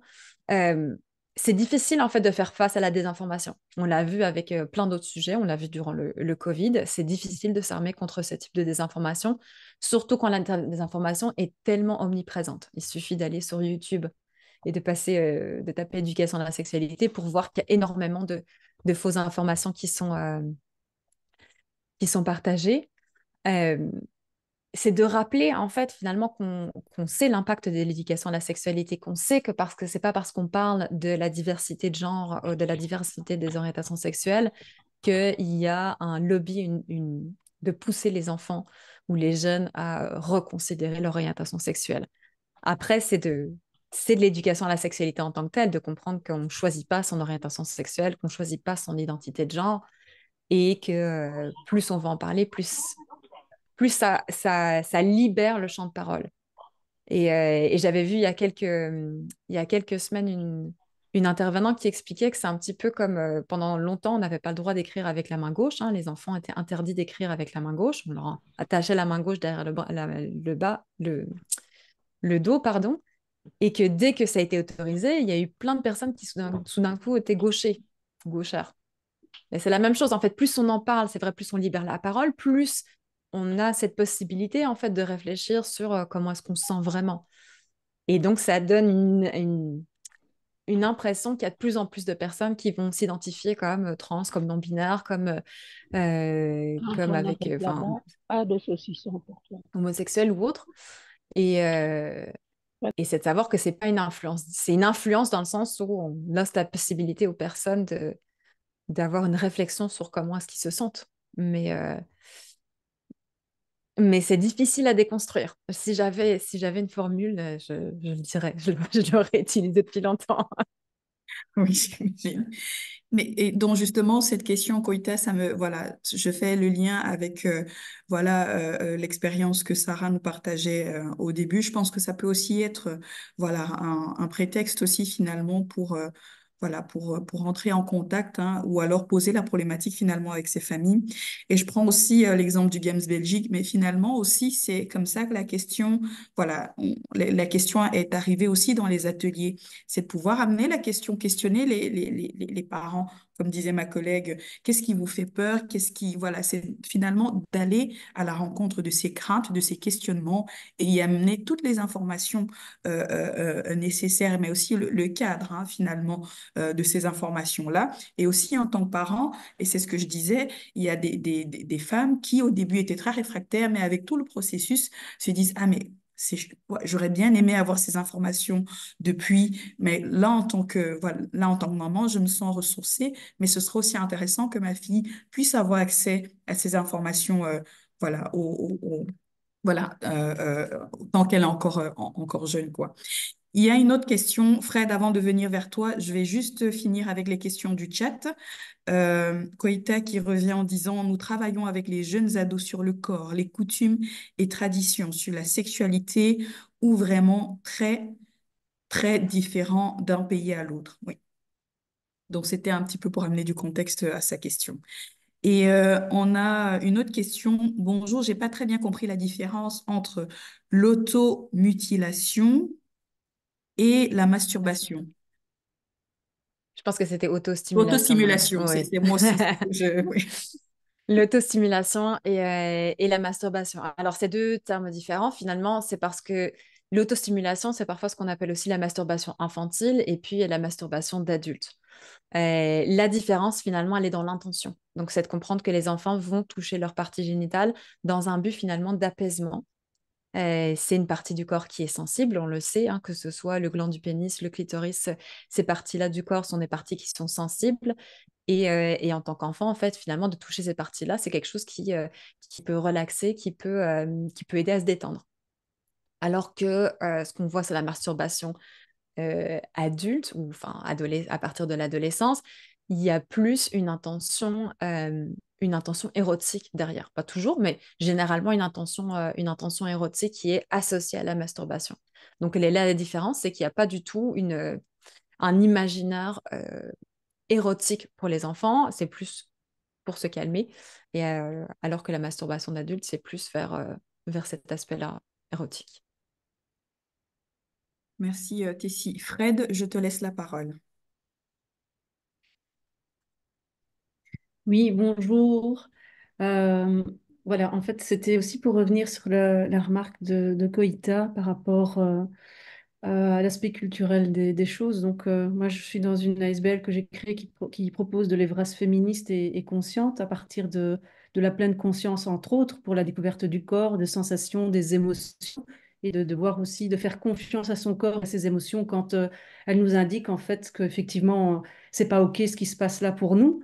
C'est un bon guide et en tant qu'instructrice de pleine conscience, je trouvais que c'était intéressant de lier les deux aspects. Et ça, c'est une partie du travail. Et une autre partie de mon travail, je suis enseignante dans une haute école, dans la formation d'éducateurs psycho, en accompagnement psycho-éducatif et des futurs enseignants. Et donc, la question se pose beaucoup de l'EVRAS, justement, et de savoir à quel moment on peut la mettre en place. Et surtout aussi, j'ai des profils d'étudiants très différents. Et par rapport à l'aspect culturel et comment dire, et à l'homosexualité, c'est une question qui est revenue pas mal dans mes classes. Et souvent, en fait, j'ai constaté qu'il y avait vraiment un gap entre l'aspect culturel et la loyauté par rapport à la communauté. Et puis, surtout là, les questions, elles venaient surtout de garçons, donc c'était un peu particulier. Une crainte aussi, une confrontation à l'aspect identitaire. Hein, est-ce que ça me concerne? Est-ce que pour autant je deviendrai homo si je fais telle ou telle chose, etc., etc. Et puis, ce que j'ai constaté, c'est en fait de travailler sur effectivement tout ce qui est déconstruction des stéréotypes de genre. Et ça marche pas mal. Ça marche pas mal parce que effectivement, dans ce cas-là, ils prennent conscience, les garçons prenaient conscience qu'il n'y avait pas de lien de cause à effet entre le fait, par exemple, la question qui m'avait été posée, est-ce que si j'ai un fils et s'il joue à la dinette, est-ce qu'il sera homosexuel? Et donc, moi, je ne suis pas dans le jugement, j'attends, j'accueille. À partir du moment où c'est respectueux, ça ne me pose pas de problème. Et donc, au final, après la conversation, il m'a regardé, il a dit en rigolant, en fait, il n'y a aucun rapport. Et puis, il a complété, il a dit, mais je me vois mal, moi, ramener mon fils avec la dinette et la poupée chez mes parents.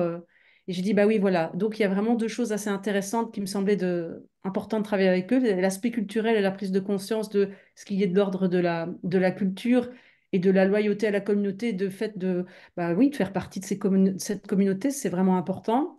Et puis, l'autre aspect qui est effectivement, quel est le lien de cause à effet entre certaines orientations sexuelles ou l'identité et sans qu'il y ait de remise en question, de pouvoir déconstruire et de dire, OK, moi, c'est ce que j'ai envie pour mon enfant comme type d'éducation.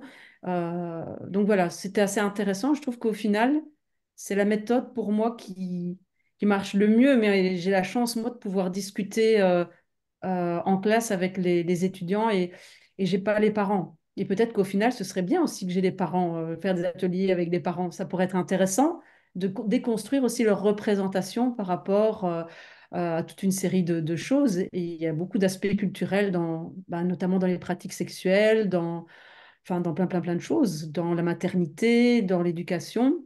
Et donc ça peut être très riche aussi. Donc voilà, c'est pas une solution miracle, mais pour le moment, ça fonctionne pas mal de travailler dans cet aspect de déconstruction et de prise de conscience des stéréotypes de genre. Voilà.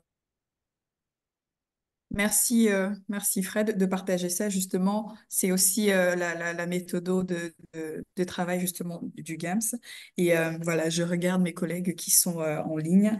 Ça fait aussi justement voilà partie de ces stratégies finalement pour déconstruire, comme tu disais, les stéréotypes de genre et finalement questionner, comme tu disais, toutes les questions de l'ordre de la loyauté et de faire ce lien avec les aspects culturels. Et effectivement, je sais que dans les ateliers jeunes qui sont aussi animés par une collègue, c'est aussi une méthodologie qui est adoptée par le GAMS.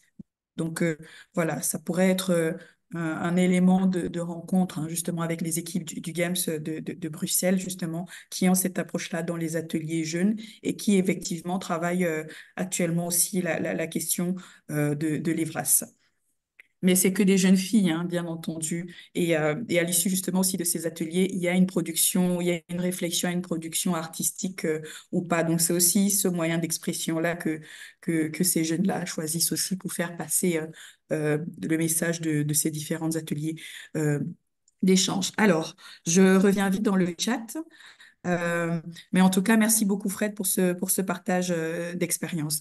Je voulais encore juste revenir sur la question de Koïta. Koïta, justement, sur comment est-ce que on peut travailler avec ces familles qui pensent que l'éducation à la vie relationnelle, affective et sexuelle, ce serait pousser les enfants à faire n'importe quoi. Donc, le prochain atelier en ligne, justement, qui est sur briser les tabous et finalement voir un petit peu ce qui est abordé dans les écoles sur cette thématique. Ça pourrait aussi être intéressant pour ces parents-là de suivre cet atelier-là pour avoir aussi un aperçu finalement des 2 heures, des 2 heures voilà, d'animation proposées dans le cadre de l'EVRAS. Enfin, 2 fois 2 heures dans tout le cursus. Alors, je reviens juste sur une autre question, Aminata, qui dit bonjour. Y a-t-il des stratégies spécifiques à adapter ou à utiliser pour encourager les enfants à poser des questions et à participer activement aux discussions sur la sexualité? Et si, je te laisse la parole. Oui, je pense que cette anxiété un petit peu de on lance la conversation puis on dit oui, non mais il lève les yeux au ciel, il veut pas en entendre parler. Je connais très bien. Et je pense que c'est de nouveau pas essayer d'avoir une phrase que j'aime beaucoup, c'est qu'on ne va pas essayer d'essayer d'avoir une conversation de 100 minutes, mais sans conversation de 2 minutes. Donc, c'est pas obligé de se lancer dans une grande conversation. Ça peut être des petites choses, des petites réflexions ici et là. Ça peut être lancer une conversation, mais ça peut aussi voilà, de poser des questions. Et j'ai envie de dire, les enfants jeunes, généralement, ont beaucoup de questions. Donc, plus on va pouvoir être là pour répondre à leurs questions et amener nous-mêmes les thématiques, plus l'enfant va comprendre que c'est un sujet qui est OK de discuter. Et quand l'enfant commence à grandir, puis à lever un peu les yeux au ciel, une approche que j'aime beaucoup, c'est de positionner l'enfant ou le jeune en tant qu'expert ou experte de la situation. Donc, au lieu de dire ben, est-ce que tu as déjà regardé de la porno? Ça peut être de dire tiens, je lisais un article où j'étais à une conférence qui parlait que la première exposition à la pornographie arrivait vers 10-11 ans.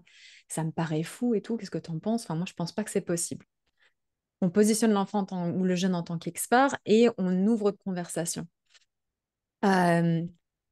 D'autres choses, alors on va penser que je suis omnibulée avec ces histoires de voiture, mais si on a une voiture ou qu'on conduit l'enfant à gauche et à droite, les conversations dans la voiture sont une bonne opportunité pour parler de certaines choses. Donc on peut parler, on peut échanger certaines choses, on n'est pas en vis-à-vis. Donc ça aide aussi de ne pas être en face à face entre quatre yeux à table, de dire on va parler de ça maintenant.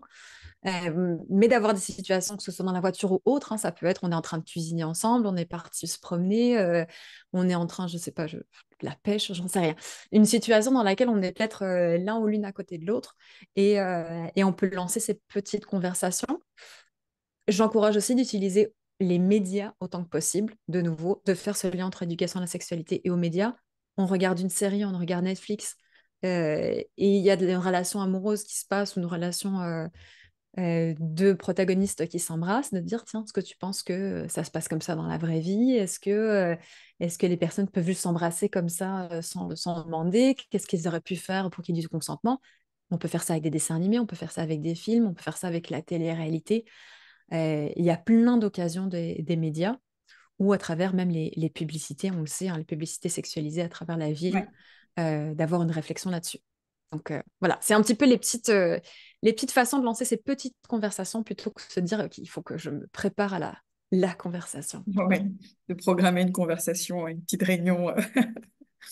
Merci, Tessie. Alors, la prochaine question, mais en fait, c'est Mm. lié à la précédente question. Euh, Ou est-ce qu'il faudrait préconiser à l'enfant l'autostimulation ou pas? Si oui, pour quelles raisons? Alors, il n'y a pas de préconisation. Je pense que c'est là souvent qu'il y a où il y a une incompréhension, surtout sur l'éducation à la sexualité, c'est qu'il n'y a aucun encouragement il n'y a aucune façon où on encourage les enfants à l'autostimulation, à la masturbation. L'enfant découvre naturellement son corps. On voit que la découverte du corps et l'autostimulation, elle arrive généralement vers 15 à 18 mois au plus jeune. Donc, c'est un comportement naturel. Si l'enfant ne le fait pas, on va pas l'encourager à le faire. Si l'enfant le fait, on va simplement ne pas mettre la honte à l'enfant. Donc, oui, tu touches tes parties génitales dans le salon. Ok, c'est pas, tu as le droit de faire ça, mais si tu veux continuer à faire ça, tu vas dans ta chambre.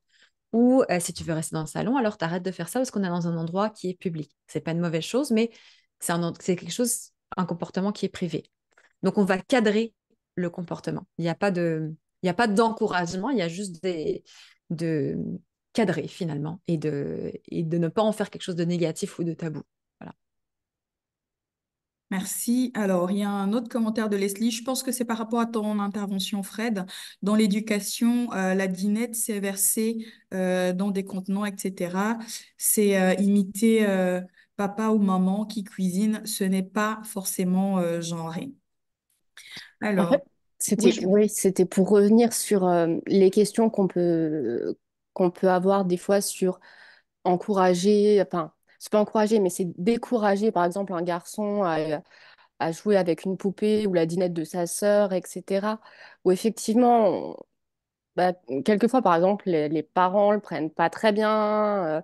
On, on va pas acheter forcément effectivement une dinette à son fils. Ça peut des fois, on se dit, mais et à la fois, bah pourquoi pas?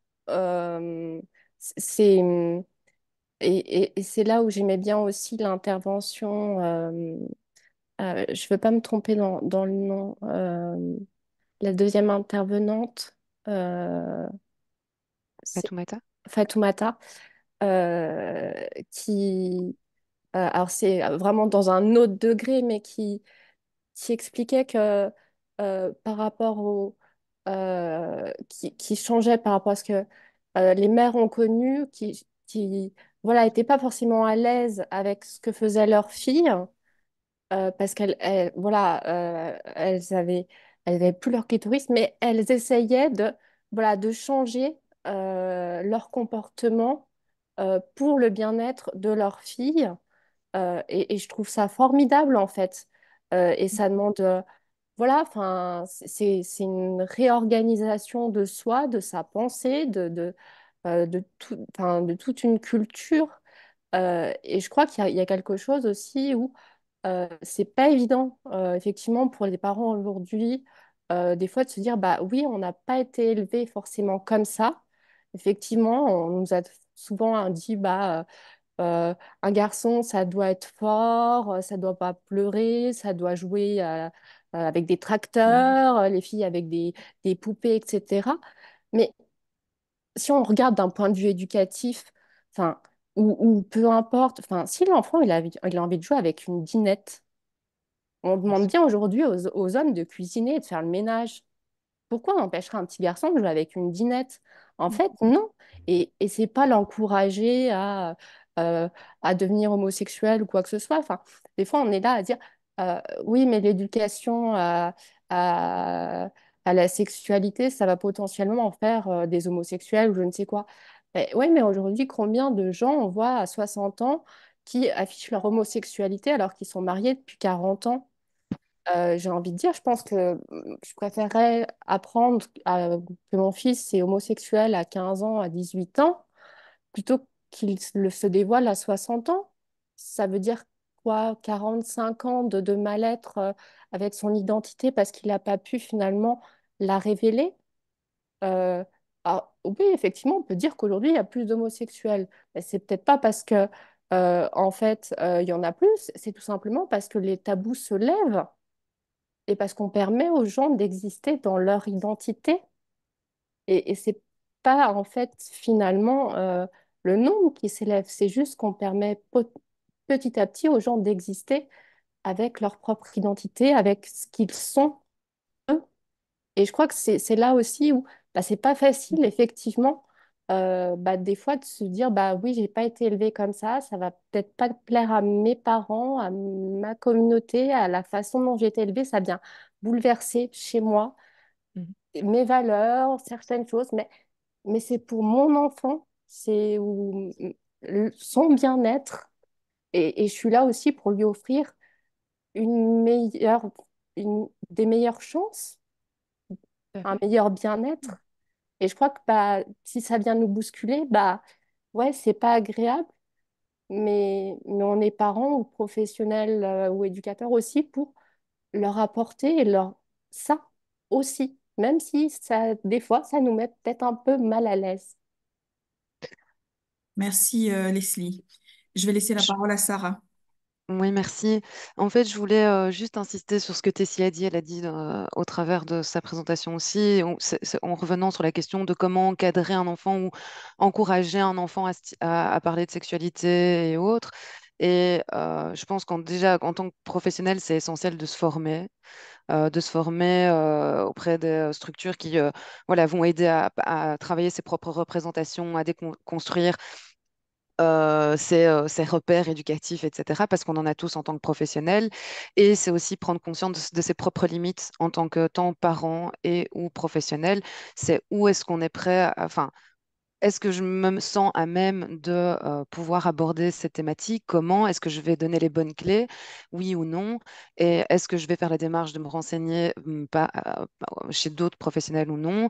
Et si on sent que sa limite est atteinte, ne pas hésiter, et ça, voilà, Tessie l'a dit, à recourir ou enfin, solliciter des professionnels qui se sont à même de pouvoir aborder certaines thématiques. Et voilà, là, je prêche un peu pour ma paroisse, mais voilà, les centres de planning familial sont des acteurs et des actrices qui sont intègres, enfin, qui proposent des animations au sein des écoles, mais il y en a d'autres et il y en a d'autres qui seront labellisés.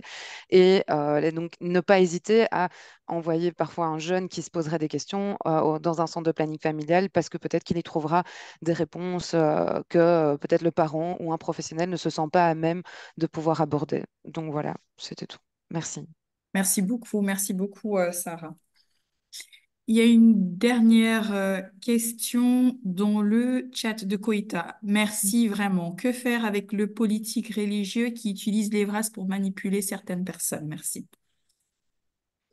C'est difficile, je pense qu'on l'a on l'a mentionné un petit peu avant. Bien entendu, enfin, les bras, il est réutilisé. Maintenant, c'est enfin, comme tout type de politique, c'est d'utiliser la plateforme de la peur, en fait. Il y a beaucoup de personnes qui prennent finalement les VRAS et cette éducation-là pour faire peur et dire que les personnes qui interviennent justement sont les personnes qui sont là pour faire des violences sexuelles. Donc, je sais très bien que c'est faux. Et je pense que ce qu'a souligné Sarah est aussi essentiel, c'est que plus on va avoir de la formation de professionnels sur le terrain, plus on va offrir de la formation aux adultes, le mieux ce sera parce que c'est vrai que on a besoin en fait d'avoir tous ces piliers qui sont sur la même longueur d'onde et on a besoin de faire de la déconstruction, hein. Ça, c'est un petit peu de nouveau cette idée dont j'ai parlé au début là, du jardin. Hein, et ce qui a été fait par le gaz, c'est de travailler finalement avec les adultes d'abord et d'avoir une réflexion sur quelles sont nos idées préconçues sur la sexualité. Même si on est une personne qui est à l'aise avec le sujet, on a tous et toutes des idées préconçues et cette déconstruction, elle est une étape essentielle avant de se lancer dans des interventions ou même de se poser les questions, de savoir comment est-ce qu'on va aborder ces questions-là avec nos enfants. Donc, c'est ça. Je pense que l'aspect politique, il est difficile, mais on le sait que, enfin, que ce soit Evras ou d'autres choses, c'est l'utilisation de la peur qui est justement souvent utilisée pour faire avancer cette plateforme, disons. Merci beaucoup, Tessie. Voilà, on arrive tout doucement au terme de notre atelier en ligne.